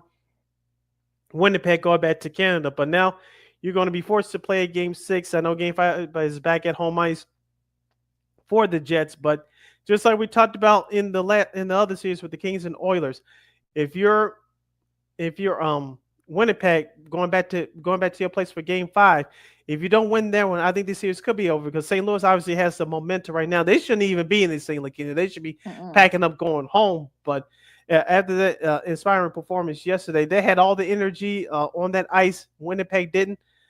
If Winnipeg doesn't pick it up, being back home, coming up in Game 5 in a couple of days, it's going to be trouble for them. I know we talked about them being the favorites on paper to get to the Stanley Cup final, but the way they've been playing these last couple of games, they haven't looked like it. Oh, and I want to give it to TNT, to Turner. Like, really, you're not gonna send your guys up north? I know you're trying to save costs and stuff. You've got baseball, you got the French Open coming up in about a month, and I get that, but come on, you got the Stanley Cup final this year. If a Winnipeg or if Edmonton, probably not Montreal, but if any of the Canadian or Ottawa, if any of those Canadian teams make it to the Stanley Cup final, you're not going to send Emilio McHugh and the rest of that group up there. Really, you're not going to do that. So that's that we saw in 2020 is coming back to light here 5 years later. So I'm not surprised we're really looking into this, but like you said, LaKeena, bad business decisions, but I understand why they are making them. I ain't saying I agree with it, but I'm with you on this one. But some of the stuff we saw in 2020, they're sneaking back in slowly without people paying attention to it. But thank goodness you have us paying attention to translate this here on Second City Sports. So, yeah, bad move for TNT. I get it, but it doesn't really look good from the optics of it. No, it doesn't. Going to Saturday's games, of course, Colorado, they shut out Dallas. They've tied their series as well. Look, I think I had Dallas in 6, so I guess my prediction is still coming to fruition here. But yeah, shout out to Gabriel Landeskog, scored his first NHL goal in 3 years. So he had a knee injury. It's a long story, but yeah, he made his debut a couple of games ago. He got his first goal in only 3 years. He led the way for Colorado, and now they've tied their series against Dallas. Yeah, Dallas, another team that has completely lost their mojo, and that's the Dallas Stars. They lost Game 1 by a bad third period, bounced back in Game 2. They won Game 3 but lost Game 4. This has really been a seesaw of a series, literally for both of these teams. For Dallas, they really got blitzed. Colorado picked up on the energy surge early, as you mentioned. Gabriel Landeskog scoring his first playoff goal in 3 years. Congrats to him. But Dallas has to get it back together on offense. Going into the quarters, create some traffic in front of that net, and go back to being the Dallas Stars offensively that we've seen and known them to be over these last few years. So Dallas, they got to turn around quickly, as Game 5 will go back down to Texas at American Airlines Center. So Arena. So Dallas, if they don't show up tonight, I believe this series. So as we said, these two teams are both evenly matched, and we hated to see this matchup in the first round, but Dallas obviously got to be more of the aggressive team here going back home. Absolutely. And going back to Canada, Toronto, they had a chance to seal the series against Ottawa, but Jake Sanderson had other ideas as he scored the goal in overtime for Ottawa as they forced a Game 5. I'm not worried about Toronto. I mean, they got a little bit of a cushion there. They're a veteran squad. They know, well, I hope they do. They know what not to do. So yeah, hopefully they can win this series. But yeah, I'm not worried about Toronto just yet. I'm not either. All right. Back to the thing. Going back to the Western Conference.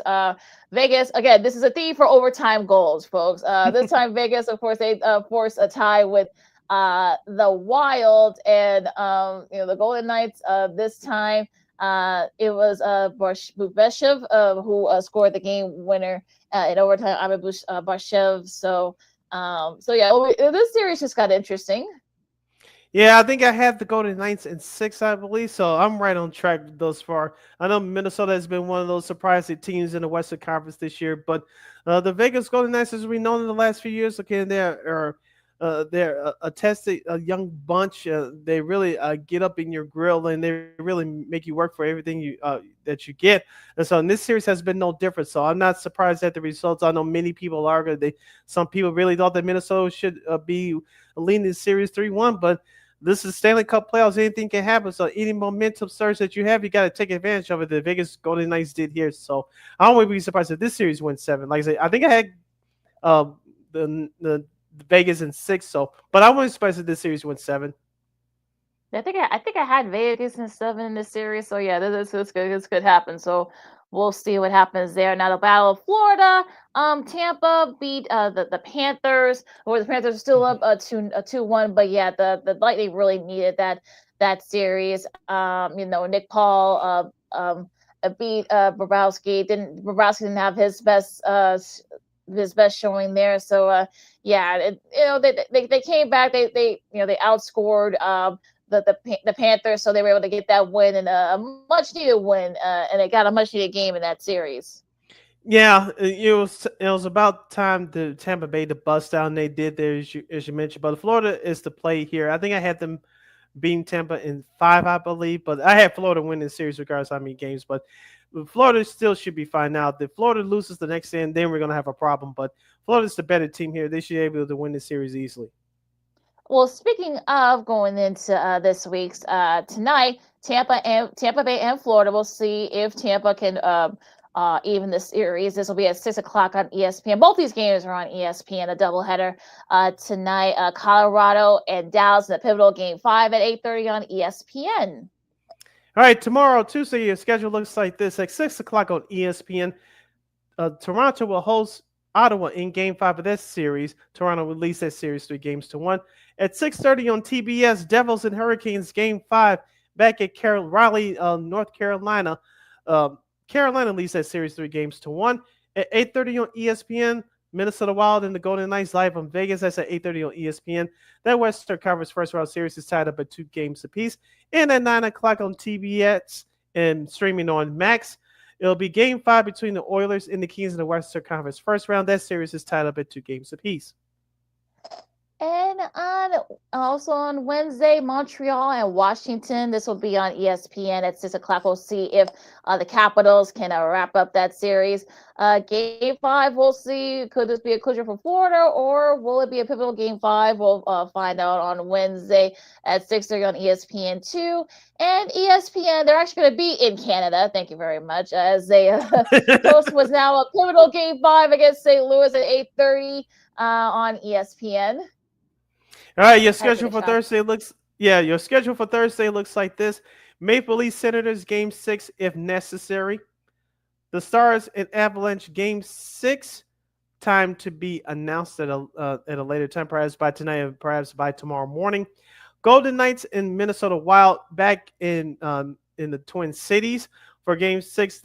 Time will be announced at a later date, perhaps tomorrow. And of course, we'll have Game 6 of the LA Kings Edmonton Oilers series. Time will be announced at a later date, perhaps tomorrow. So that is your schedule for the Stanley Cup playoffs for Thursday and for this coming week. All right, listen, Second City Sports on Sports with LaKeena, McGee, Sidney Brown with you. We got a little bit of time before old school TV Monday. We'll get to that in a second here, but some sports media news first, and we'll start with our buddies at the Score. Probably one of the worst kept secrets. I think Sidney and I both agree about that. But yeah, it's all official now.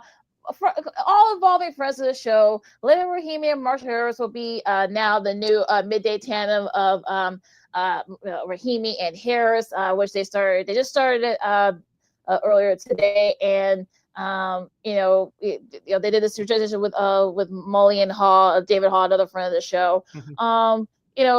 Yeah, I think this was kind of like, from jump, especially once the Bernstein, stuff started happening and started transpiring.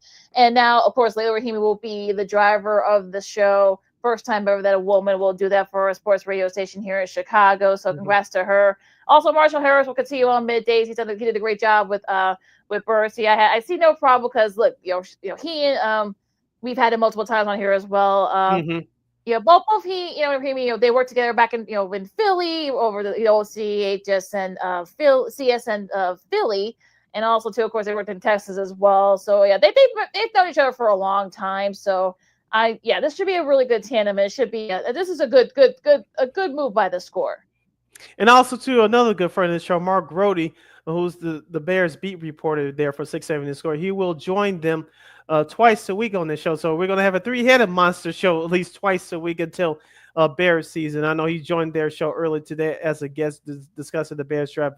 And so that's a great combination for the middays. I know there's no competition, at least locally here in Chicago. I know ESPN 1000 because of ESPN in Bristol.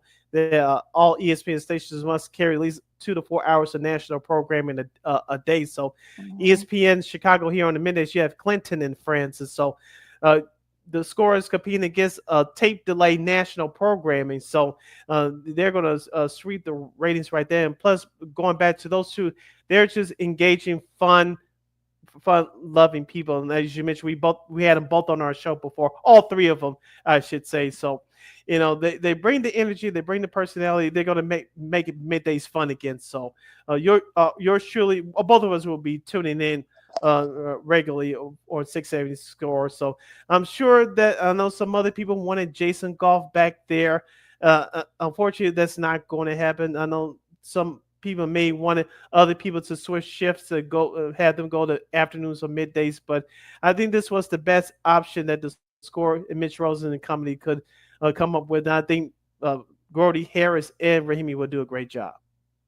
Yeah, the only bad thing about this is that this will cut into our time with Grody. So, we got to see if this is going to be a problem. Like I said, I think the schedule is going to be depending on how the season goes, and they can know that he was on the day with them during their 11 o'clock hours. So we'll see if I got to check with him, see if this is not coming on with us anymore, Mark. Yeah, so we'll just see what happens there. But yeah, I think this is a good move by the Score, and I think. Look, especially with the Cubs doing well, I think this will only help them. So, I think this is a good move by the Score. Yeah, going back to television, LaKeena, when you mentioned about the hockey coverage a moment ago, the TBS lost their Capitals Canadiens feed yesterday, and for 30 minutes they switched to Rogers Sportsnet's coverage. the TSN coverage there in Canada. And look, like I said earlier, look, I get, look, we just said like a minute ago, I get why they did that. It's a cost cutting move and such, but if, again, like I said, if Edmonton, Toronto, if any of those Canadian cities, you'll get to the Stanley Cup final and your guys can't go. Yeah, no, yeah, this is, I don't know. It's just a little, it's just nutty. You want Bissy, aka Paul Bissonnette, to lose his mind? Oh, that's not going to be a pretty day. So, speaking of not being pretty, LaKeena, I don't know if you caught this article last week, courtesy of our good friends at Awful Announcing. Mike Breen, who's the lead voice for the NBA on ESPN, of course, he's the guy for the New York Knicks on MSG. With that new television contract with the NBA kicking in next year with ESPN, not Turner anymore, Amazon Prime and Peacock. Remember, for you younger folks listening and watching, we're going to give you a history lesson. And this will tie into hockey too. Starting next year with those new TV deals in the NBA, you know that with those games in the first round going on at the same time, you know, especially with the extra commercial breaks, some of those games overlap. And we saw it again this year, and we saw it again this weekend. For many years, that the teams were able to carry those teams that were involved in the playoffs. At least back in the day, they used to carry the games locally. Remember, back in the day, they used to allow the old TV contracts allow those teams to carry those games at least during the week if your team reaches the conference finals. Over the last 15, 16 years, the teams that were in the playoffs, they were allowed to carry the games locally, the playoff games locally in the first round, and then the national TV carry it on exclusively from there on out. And hockey has done that too. But Mike Green says he's not happy with that because that's going to change all next year. All the playoff games for the NBA will be exclusively on ESPN, Peacock, and if Amazon gets involved, I think Amazon will have a conference final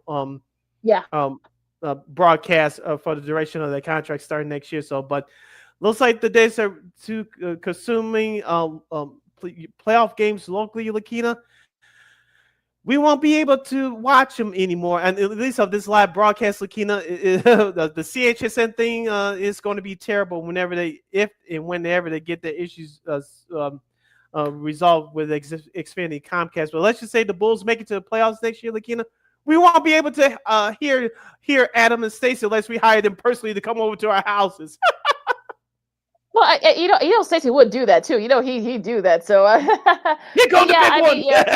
yeah, exactly. I'm sure he said he'll pay you if you come over to the house. But yeah, this is just sort of again, this is one of those things where like you're going on Amazon. Which look, I've got Amazon, I've got Prime, so it won't be an issue for me. But it's sort of one of those things. You're just like, oh goody, it's bad enough I gotta watch. Can I borrow your password?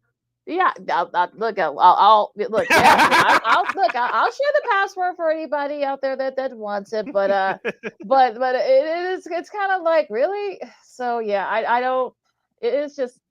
I know streaming. I know is the way of the future. Blah blah blah for sports. But if you really want to, have people have more options, it's just sort of so. Especially if you're going to do a conference final on Prime. Are you serious? So yeah, sorry, Adam Silver, but yeah, this is another bad move. But we'll see how it goes. Yeah, I don't like this rule either, LaKeena, because like I said, with those games overlapping. Hi, Buster. Let's just say if the Bulls were playing, and the game started at 7:30, but the game before overlaps it. I want to switch to CHSN. Or back in the day, Sports Channel / Fox Sports Next Chicago to catch the start of that game. But if you're outside of that market, you have to wait until that game is concluded for you to watch that other game. I don't like it. As I said before, remember, LaKeena, back in the day, especially when the Bulls were winning those championships, the league, they had the national broadcast on TNT, TBS, whatever. But you were allowed to watch those local games, those games locally on. Well, Channel 9 during the regular season, but you were able to watch those games on Sports Channel Chicago until the conference finals. And then after Memorial Day weekend, NBC took over, of course, in the 90s and 2000s. And CBS did the same thing in the 80s. So Yeah, those teams were allowed to broadcast local playoff games locally until at least back in the day, the conference finals. As I mentioned, they changed that over the last 15, 20 years or so. But now teams will not be allowed to carry their first round playoff games next year. I don't like that rule. I really don't. Yeah, I want to see. I want to see how this goes once it starts next year. I think there are going to be people here that are not going to be very happy with this, especially like you said, if you get some of the big teams, from the bigger markets, the Knicks, the Bulls, and either one of the Los Angeles teams or Golden State. Yeah, you're gonna have some problems next year once all that new TV contracts. I know people are happy because we get the NBA back on NBC, blah blah blah. Okay, well then good luck trying to watch those games on Prime, folks. Yeah, I think a lot of people will be tuning into their local radio broadcasts. I know for sure. I don't know what's the percentage yet, but going back to what the CHSN situation with Comcast here in Chicago, I know a few people that they cannot get the games regularly on CHSN because the antenna doesn't work, or they, like you, the hell with that antenna, and they have Xfinity like I do. Well, at least for me, being a season ticket holder, I can watch the games on replay later, courtesy of MLB.TV. But I can catch those out of market games. But if you can't watch them live, you can definitely tune into the radio. I know radio listenership is up for the Sox games a little bit, but even though the team's still doing poorly. But don't be surprised if those ratings for those radio broadcasts for the NBA will go up more around this time next year, but since you won't be able to watch the local broadcast because many people still want to hear and see the home team call. You won't be able to do that next year via the TV for the NBA. So let's say the Bulls make the playoffs next year. We won't get an Adam so you hire him privately, come to your house. You'll be able to get Chuck Swarsky and Bill Williamson from the score. And shout out to Alyssa Berger Media as well, part of the broadcast team. But, a whole lot more people will be tuning into the hometown call.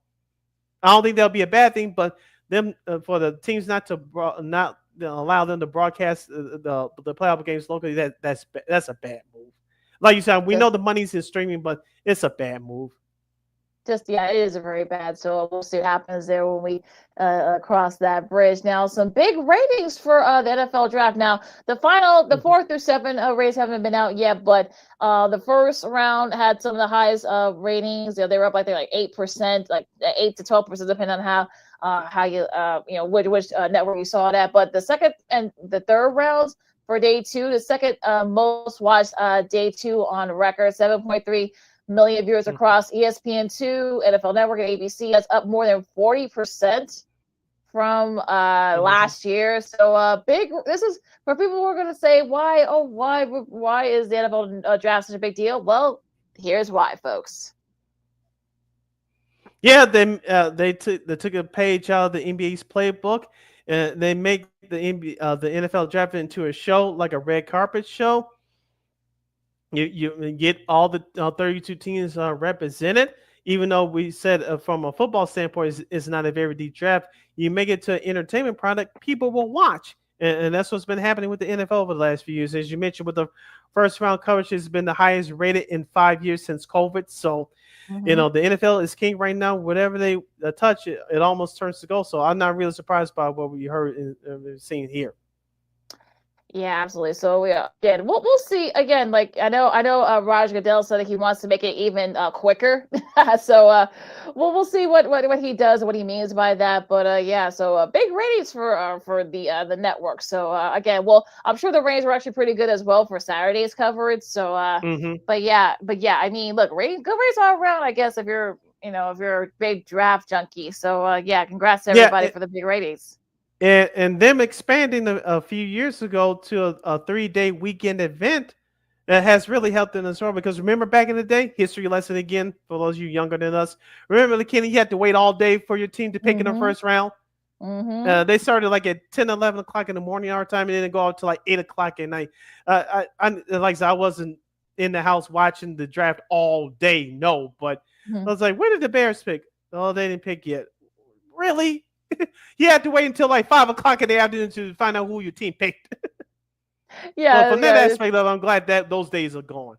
Yeah, it is a little bit weird that they that they had all that back in the day. I remember Chris Berman said from that they didn't really have anything. They just had to do with their notes and stuff. They kind of had to go on from there. So that kind of started that whole show. And again, we'll probably talk about the NFL draft as kind of like old school TV Monday at some point. But it's going to be interesting to see like how much the NFL has expanded. But like I said, we'll see if Goodell has any plans on how they're going to make the draft even faster. But yeah, Pittsburgh, you're up next year. But yeah, I think Green Bay, I think had almost over 200,000 people there in and around Lambeau for those 3 days. So yeah, and they benefited from good weather too. So that was another big factor there. Yeah, and of course, like I said, next year's draft will be in Pittsburgh.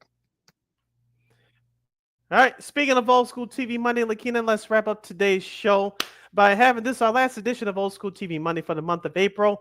Real quick, LaKeena. On a random weeknight, or for me, begging my mother to watch her cable TV on the weekends, around Saturday afternoon, early Saturday night, flipping through channels like Sports Channel, Nickelodeon, MTV, flipped over to VH1, and one of the many programs you are watching, including yours truly, Pop-Up Video. That's right.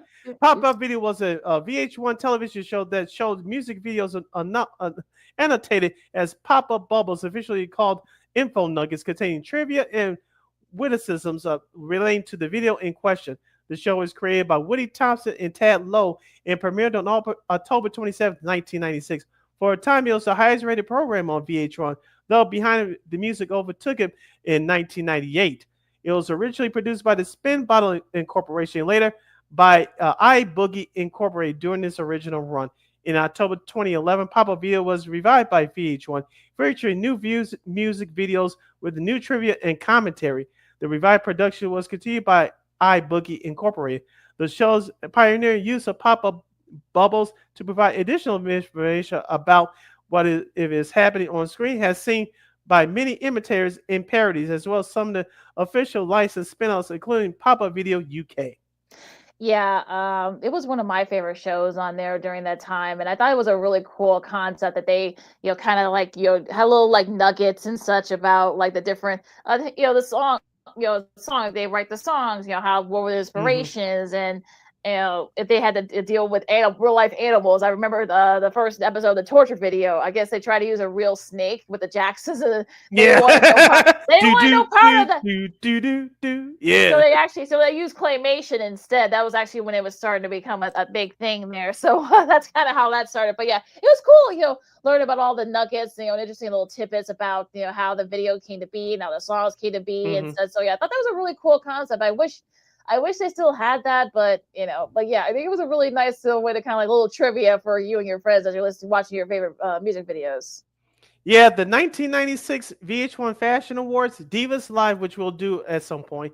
The Oprah Winfrey Show aired in syndication. Several episodes of The Brady Bunch that aired on Nick at Night in 2001, effectively named Papa Brady. ABC's original TGIF lineup in 1998 and 1999 lineups and season premieres, and Who Wants to Be a Millionaire in December 2000 also used the pop-up treatment. So LaKeena, we talked about it before with the imitators doing it their way. We saw it on other shows. And with Pop-Up Video, I really like that, we got the information in nuggets from the artists, not just the artists, but the information about the songs itself. You saw artists that were featured on there regularly, like Madonna, Culture Club, U2, Prince, and Elton John. But just like we talked about with all those other music video shows that we did for Old School TV Monday, this Pop-Up Video really expanded their horizons, not just playing one style of music. They did hip hop, they did R&B, they did pop rock, and they did and they did other forms of music as well. They did some alternative rock here and there as well. So their music catalog really expanded throughout the years, and that's what I really appreciate about that show as well. Yeah, because they were playing hip hop songs at one point over at VH1, especially in their early years. So that kind of helped, got more of, of course, like you said, R&B, and also like you said, they had cool duets. Like they had a duet with Babyface and Eric Clapton, Moby and Gwen Stefani, among others. And it was Nelson. It was one of those things where you're kind of like, it was great to see the videos, but it was great to see like the little tidbits about it. Like I said, I mean, the inspiration between the songs and the concept of the videos and who directed the videos and stuff. So yeah, those little interesting nuggets were really what kind of made it very cool. And it was definitely one of those. It was definitely a concept that was unheard of back then. Because no one really, because no one really kind of had that, but Thunder Rose by Garth Brooks, and we saw what that song was. When that video came out, and again, hearing those things, I think really kind of give you an appreciation of what these artists, what gives them their inspiration, and the songwriters too. There's a lot of cases when they wrote their own songs about that stuff. Yeah. And you can catch various clips and some full episodes of VH1's pop-up video right here on YouTube. So for Old School TV Monday, wrapping up the month of April, we salute VH1's music program, Pop-Up Video. LaKeena, take us home. Well, and also, too, since we're doing a little music theme here, congrats to Outkast, Cyndi Lauper, Soundgarden, late great Chubby Checker, and Salt and Pepper, among others, who were named to the Rock and Roll Hall of Fame last night. They made American Idol. And that was like really cool. And I thought Soundgarden and Cyndi Lauper were already in. So, I'm a little shocked that they weren't already in. But but it's good to see it. I hate that Chubby Checker, is no longer with us. I'm sure he would have loved. I know he was lobbying for the last couple of years of his life. But seeing Outkast and Salt and Pepper and the White Stripes and Soundgarden. I know our guy D, aka Demont. I know our guy D, aka Demont Sproul. Happy birthday to his daughter Grace, by the way. She turned 13 over the weekend. But I know our guy Demont. Oh dear. Yeah, I know. I know. It's a very good thing, but how time flies. But I know Demont is a big Outkast fan, so I know he was jumping for joy when he heard that news. So. Yeah, so congratulations to all those acts that were now going to the Rock and Roll Hall of Fame. All right, take us home. All right, now you can find my Keena McGee on the Twitter and just forget the IG. You can follow yours truly, Sidney Brown, on the Twitter, X, and the IG at SidKid80. Once again, it's SidKid80. That's SIDKID80. SIDKID80. Be sure to download that Sports Zone Chicago app wherever you get your apps. Please follow Sports Zone Chicago on all social media platforms. Please subscribe to our podcast at Ward Media Podcast. That's WARR Media, PODCASTS. We are on all podcast platforms, including the iHeartRadio app. And while you're ready to give Ward Media a follow at WARR Media on all social media platforms. And thank you very much in advance for your support. Like, share, subscribe, and tell your friends. Be sure to catch Second City Sports live in the living color every Monday, every Friday from 12:15 to 2:15 p.m. Central Standard Time, right here on Sports Zone Chicago. One more again, as the kids would say. Be sure to catch Second City Sports live in living color every Monday, every Friday from 12:15 to 2:15 p.m. Central Standard Time, right here on Sports Zone Chicago. And of course, you can catch replays of all of our content on Sports Zone Chicago right here on the Sports Zone Chicago's Facebook and YouTube channels. You can catch replays of our show, Sean and Maya, What's Up, Cuz, the Smoke Fellas, all the other great content we have here on Sports Zone Chicago. You can catch the replays anytime, anywhere on Sports Zone Chicago's Facebook and YouTube channels. And we will provide. All right, enjoy the rest of the NBA and Stanley Cup playoffs. Also, baseball. I know the WNBA. I know their teams are starting. I know that the Sky and other teams, they started their practices yesterday. So, counting down to their season coming up as well. Also, shout out to Liverpool for winning the Premier League, their 20th, tie with Man U. So, congrats to those folks over there, over there across the pond, and so much more. Okay, so enjoy all the sports for this time of year. For Sid, I'm LaKeena, Second City Sports on Sports Zone Chicago. We'll see you guys on Friday. Go Bears, holla!